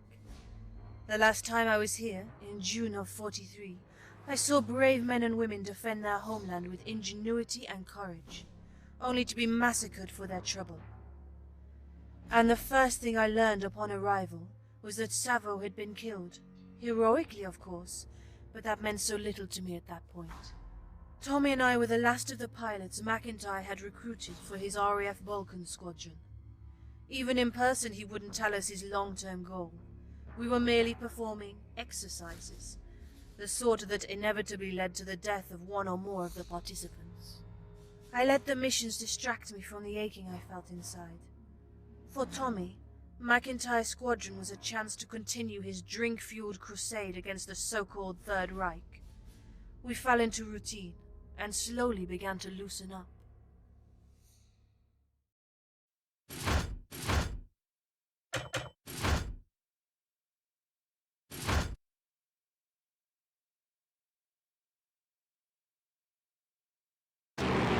Steady as she goes, Dee Dee. An old People's Liberation Army landing strip should be up ahead. Understood.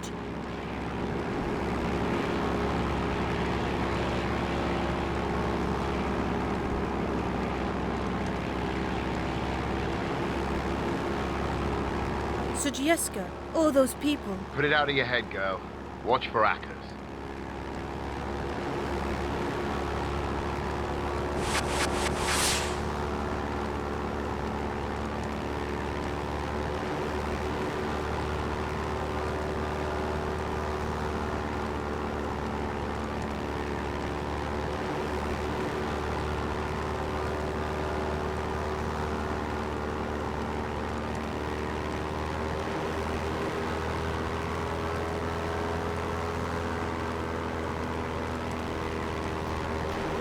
Tommy, enemy fighters. Bloody hell, I'm taking flak. The resistance must have lost control of the airstrip. See if you can stop these bastards taking off.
That looks like the last of them.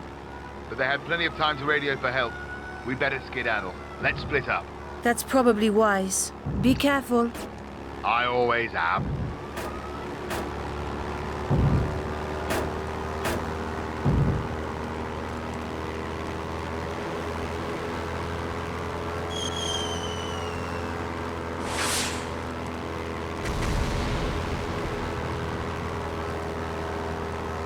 Tommy, do you read me? I've got trouble. I've contacted McIntyre. He's sending his RAF squadron. You stay alive, you hear? Do what you do best and bloody survive. I'm on my way. In your own time.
request an escort? Think of it more as saving them from me. I don't think they'll be pleased to see my new friends.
Take that, Nazi pigs.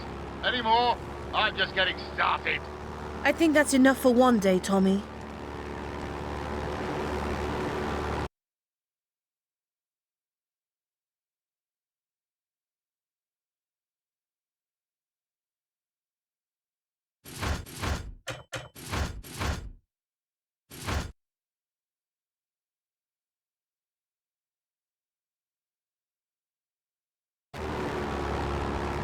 Beck, it's good to see you. We're finally pushing back at the Hun front line. We'll prize Belgrade from his filthy claws yet. I want you to cripple their transport network. Put a dent in their supplies, you know. Understood. Bridges, bombs, I know the drill. Easy there, DD. They'll be actors, so fly safe.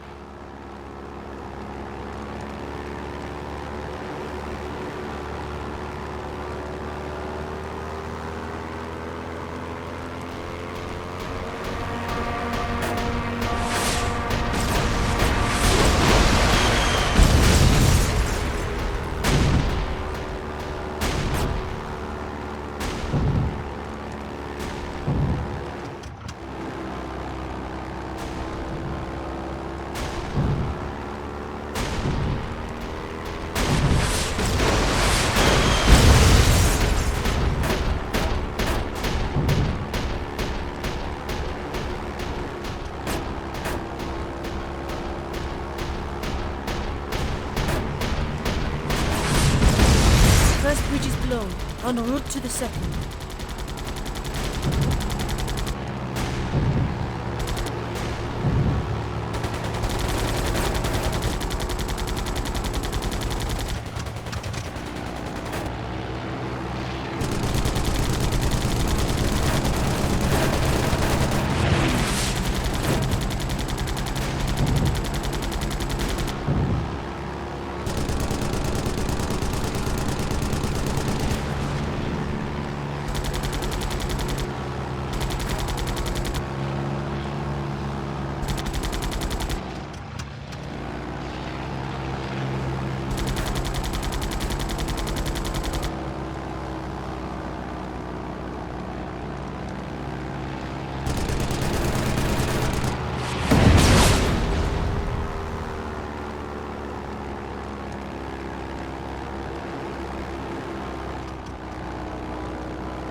Those bridges are down. Excellent. The last bridge is a bit tricky, I'm afraid. Reinforced against aerial bombing. We've got a truck packed with explosives to sort that out. But scouts tell us there's a Nazi tank platoon in the area. We need you to find and destroy it before the truck can roll out.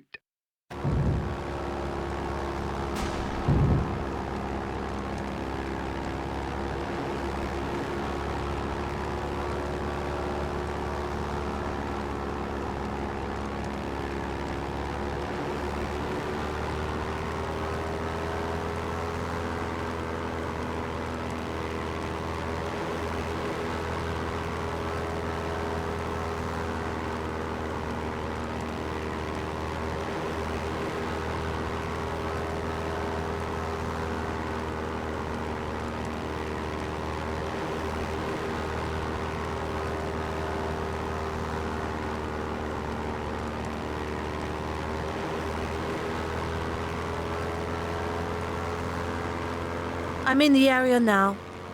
Blast it! The truck's set off already, bloody amateurs! You'll need to work fast. Find those tanks before the trucks arrive.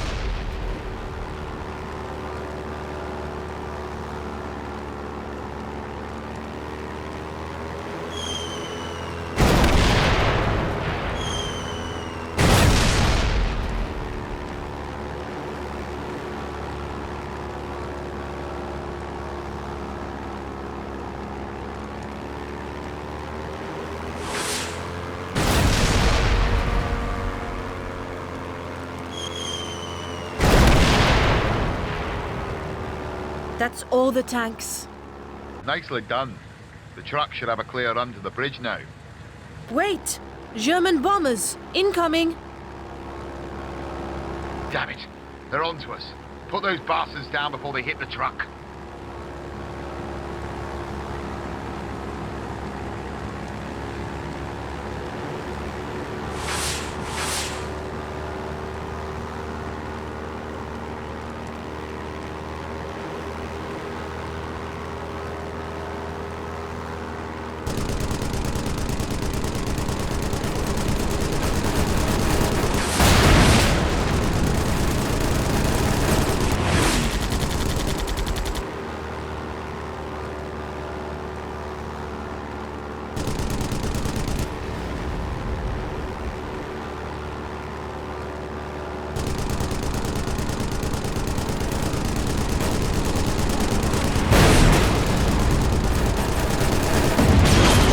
Truck made it, Tommy.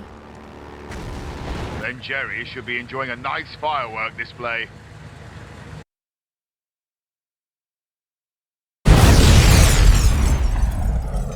Now that was an explosion.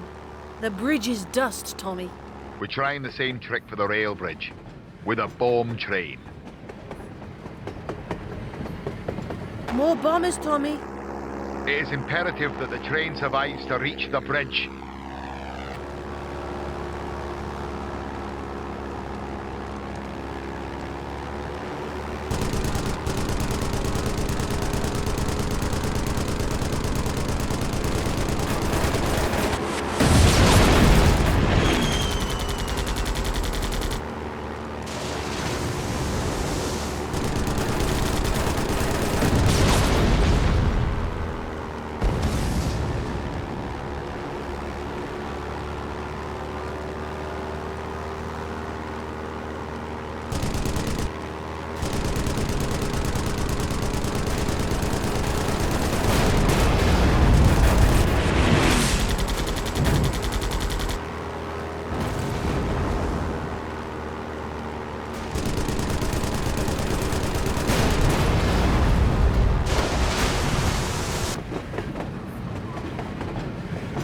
Trains on the bridge.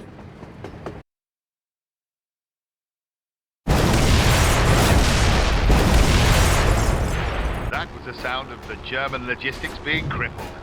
Good noise. Good show, Debeck. Bloody good show.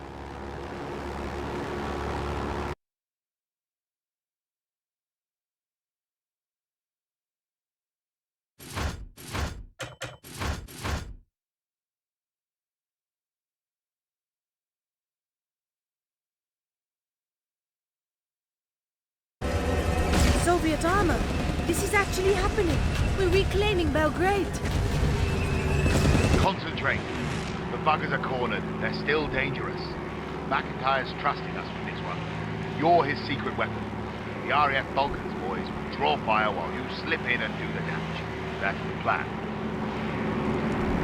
That artillery's the first problem. Hit the artillery and deal with any hackers and fighters that you can.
There's a sight. Soviet tanks in Belgrade.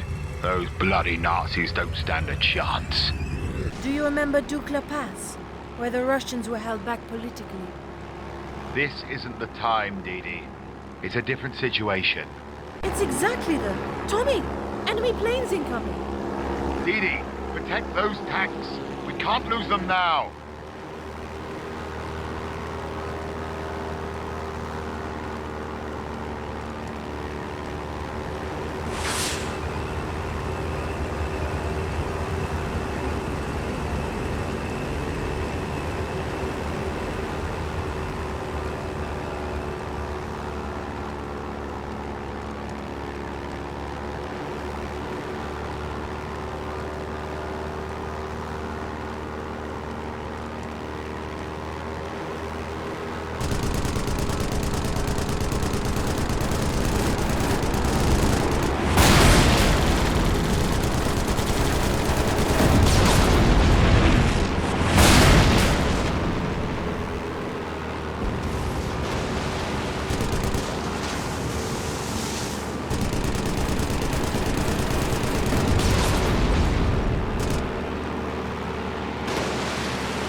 Nice work, Didi.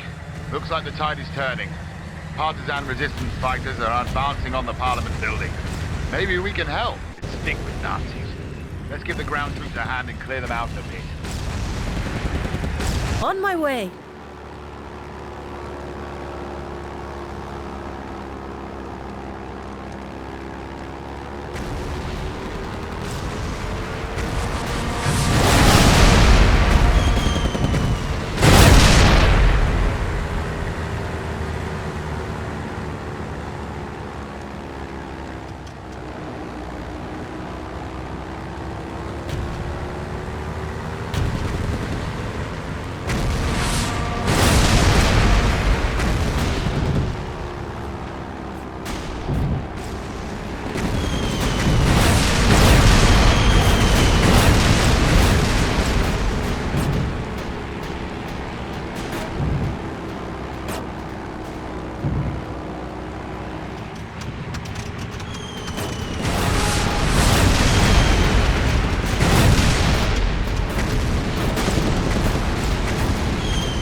Bloody hell.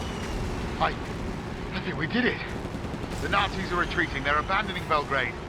We should follow them all the way back to Berlin and finish the bloody lot of them. Good idea, Carter. Let's do just that. You're kidding me. Hey, fellas, drinks are on me.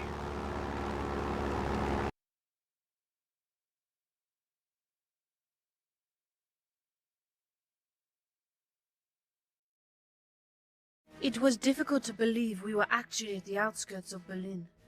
The RAF Balkans men couldn't have been happier. We'd all lived through the filthy, brutal conflict with one thought buried deep inside. That one day, the war must end. I didn't share the general elation. In 41, I had been a carefree whiskey smuggler with a powerful sense of entitlement. By 45, Dorothy de Beck was a very different woman.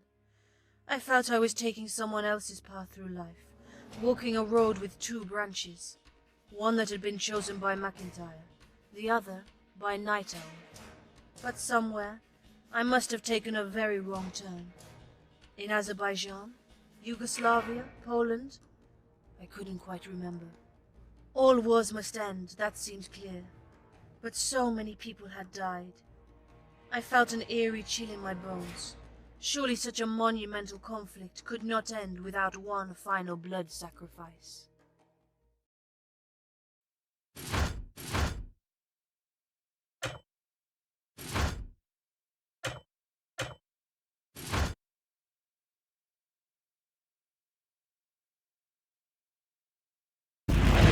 Must be a pleasant surprise to meet an old friend, de Beck. How have you been, Captain Edwards? Where did we last see one another? Sudieska, drowning in blood. Summer of 43, you're as enchanting as ever. Ooh, this war has aged me 20 years. Are you here to observe? You'll be parachuting the captain directly into the lion's den, de Beck. Intelligence is a dangerous game, eh, Edwards? True. The war's aged me 30 years, Didi. I'm only 15, you know. Far too young to die. The trick, de Beck, to dropping secret agents in the enemy's capital is to stay unseen. There'll be no support if you're spotted. Just for the record, chaps, I'm not a secret agent. I prefer the term professional mischief maker. Then I'd better drop you somewhere mischievous.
Bit of a bumpy ride, but I've had worse. Thanks for the company, Didi. My pleasure, mon ami. Take care. That's enough flirting, Didi. Get back to base.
Welcome home, Didi.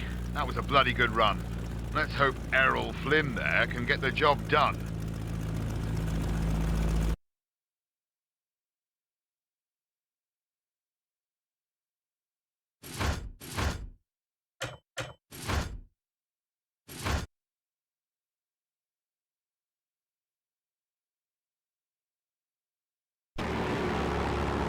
Those cowardly Nazi officers are trying to escape.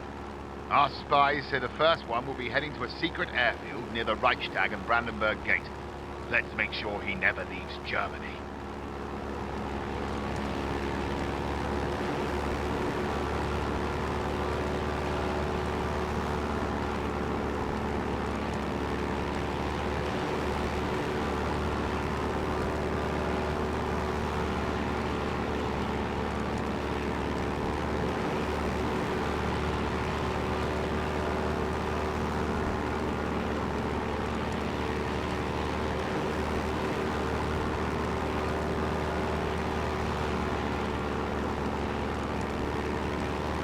Approaching the airfield now.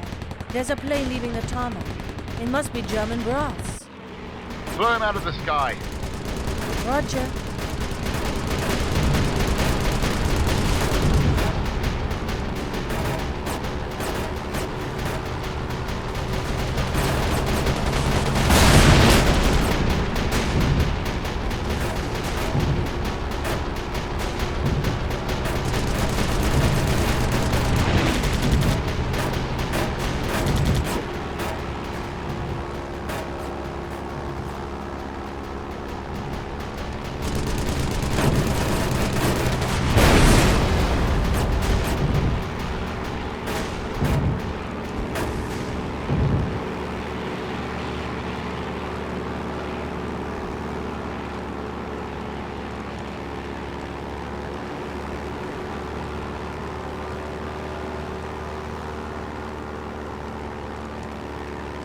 Watch out for those Messerschmitts. Looks like they're armed with rockets.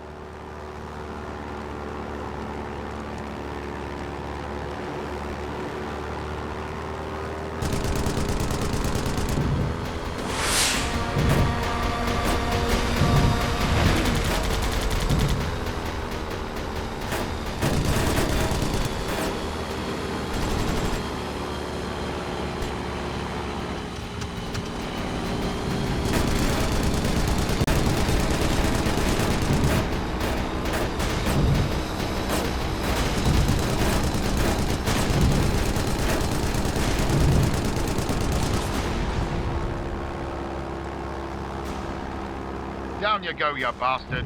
There'll be one less pig at the trough tonight. Don't put your feet up yet, Didi. Another general is making a break for it. He's taking a staff car through Berlin. He's headed for the station in a convoy, Didi. Stop him before he reaches that train. There'll be heavy AA cover, so be careful. How will I know which car he's in? You won't. Hit 'em all.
Convoy destroyed, Tommy. The general won't be catching that train whether it runs on time or not. Hold up.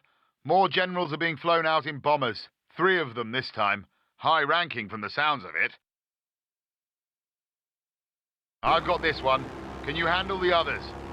No problem, Tommy. Let's finish this.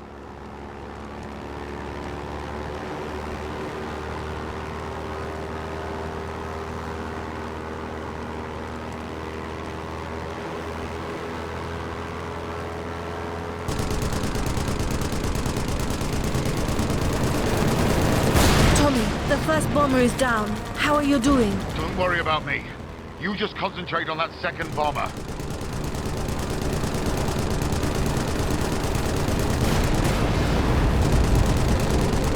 Second bomber destroyed, Tommy. Where are you? I'm taking hits, but I'll be fine. Get yourself back to base. I see you, Tommy. Get out of there. I can finish him off. No, he's too far away. My guns are jammed, but I won't let him get away. Tommy, no! I'm on my way! Didi, listen to me. Talk to McIntyre. He knows the truth about your father. What? You're breaking up. I can't hear you. I have to leave you now, Didi. I'm so proud of you. I think this is him. I can't let him get away. Tommy! No! No!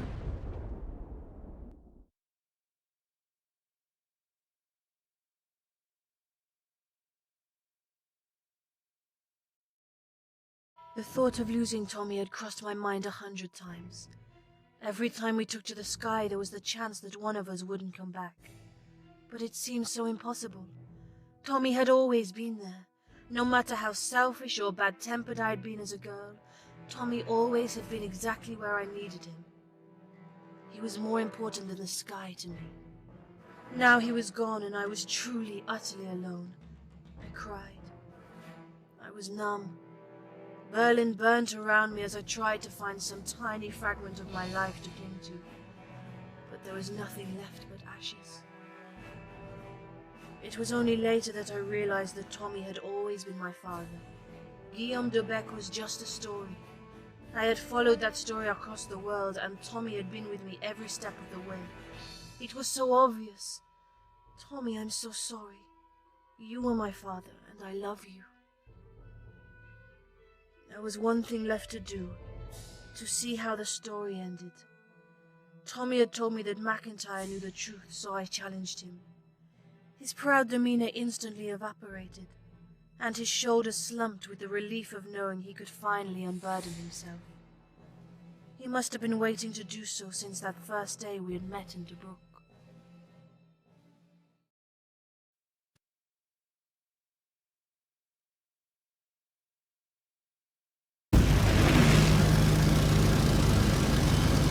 What do you know of Egyptian politics, Didi?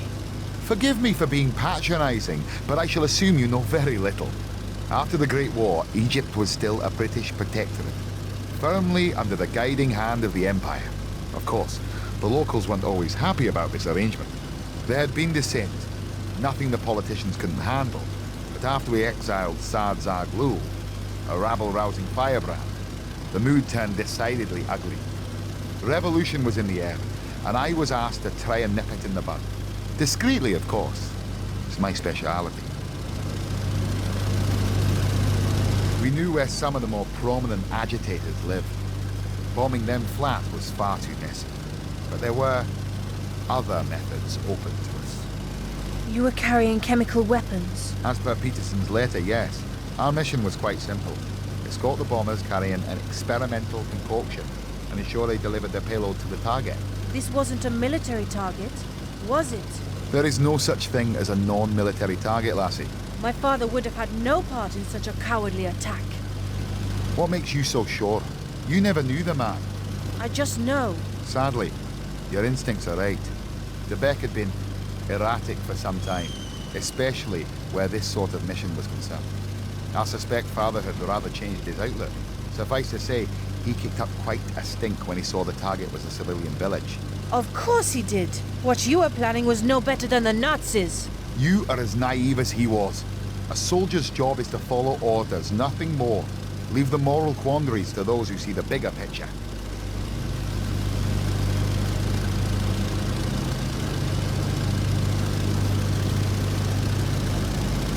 Your father opened fire. He attacked his own planes. Pilots he knew, his comrades. He was doing what was right. If the gas had been dropped, that would be mass murder.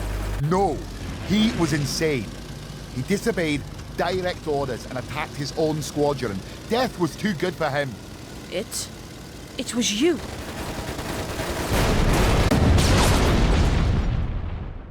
Please understand, Didi. I took no pleasure in my actions, any more than I would have taken pleasure in dropping gas on women and children. You murdered him! You shot him down! Just as he shot down his fellow pilots. Just as you have shot down so many fathers and sons, brothers and husbands. War is an engine of necessity that makes killers of us all. That is what your father could never understand, Didi. If you think you can emerge from battle without blood on your hands, you are as much a fool as he was.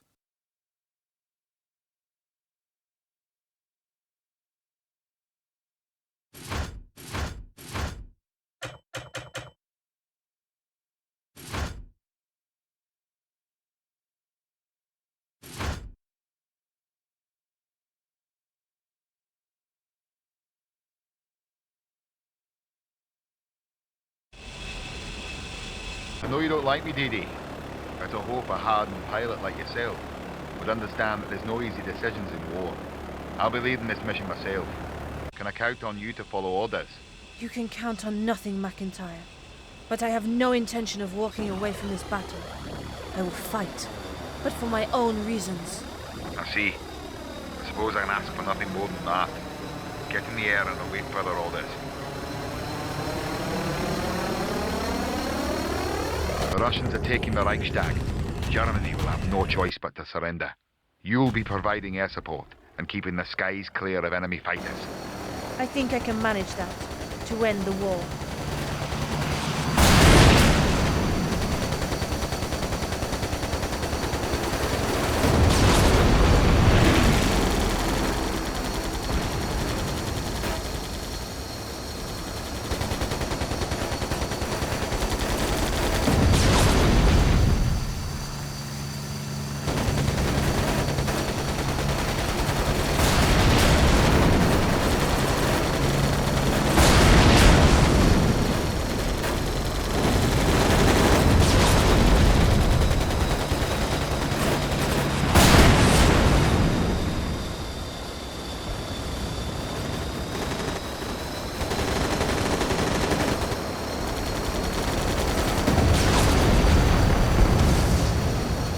Enemy fighters destroyed. Not yet. There's another squadron coming in.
That's the last of them. What's happening on the ground? The Russians are reporting good progress. Stay focused. There are more fighters inbound. The Nazis aren't giving up yet.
looks like the Germans are sending jet fighters our way.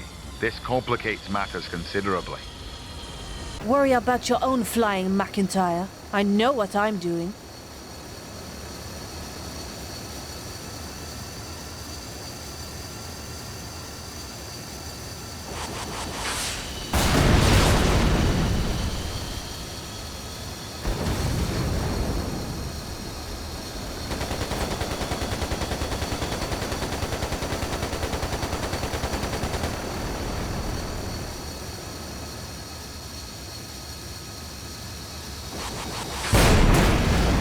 We've done it, De Beek. The Reichstag has fallen. The Nazi High Command is in tatters. All that I have fought for. Forgive me if I don't feel like celebrating. After all you've seen, I'd hoped you would have gained a little perspective on such matters. And what of a soldier who kills his comrades? What sort of soldier is he? I see your girlish weakness hasn't quite been erased by your training. No matter. We'll clear the air once and for all, back on the ground, with a stiff drink. I'd sooner die of thirst than drink with you, you callous monster.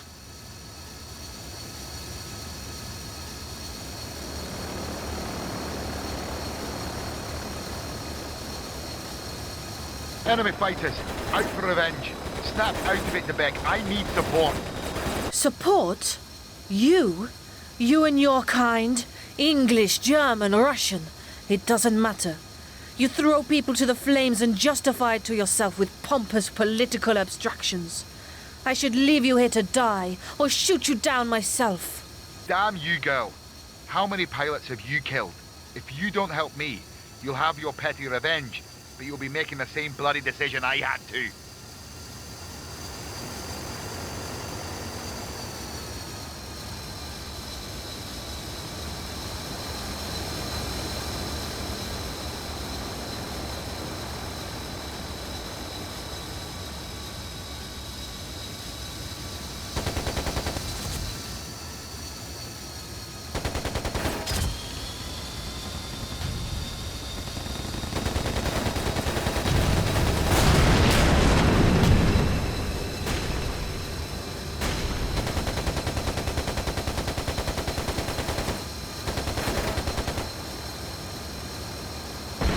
Thank you.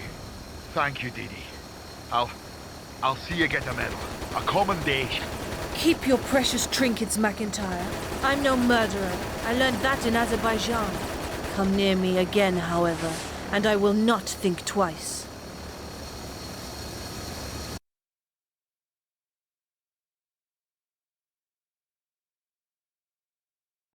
So the war had ended. Apparently we won. The newspapers declared it a victory, but all I could see was relief etched into faces drawn too thin, too haunted by years of suffering to cheer and smile.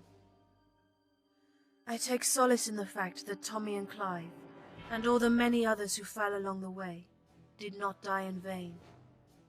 I couldn't see it at the time, but now I realize that what seemed like horrific senseless acts were small, painful steps along a necessary road. And I was not alone for long. Captain John Edwards and I found ourselves in the rubble of Berlin, dazed by the abrupt advent of peace. At first, I was just glad of a pair of arms to fall into. I think he was too. But before we knew what was happening, we were married and building a future together. I think Tommy would have approved. He liked John when they met. I think he reminded Tommy of Guillaume. A more sober version of Guillaume, perhaps. I miss you, Tommy, and Clive, and Ivana, and all you others. Perhaps I should raise one final toast to the memory of those horrible, incredible times after all. Tally-ho! Into the drink again!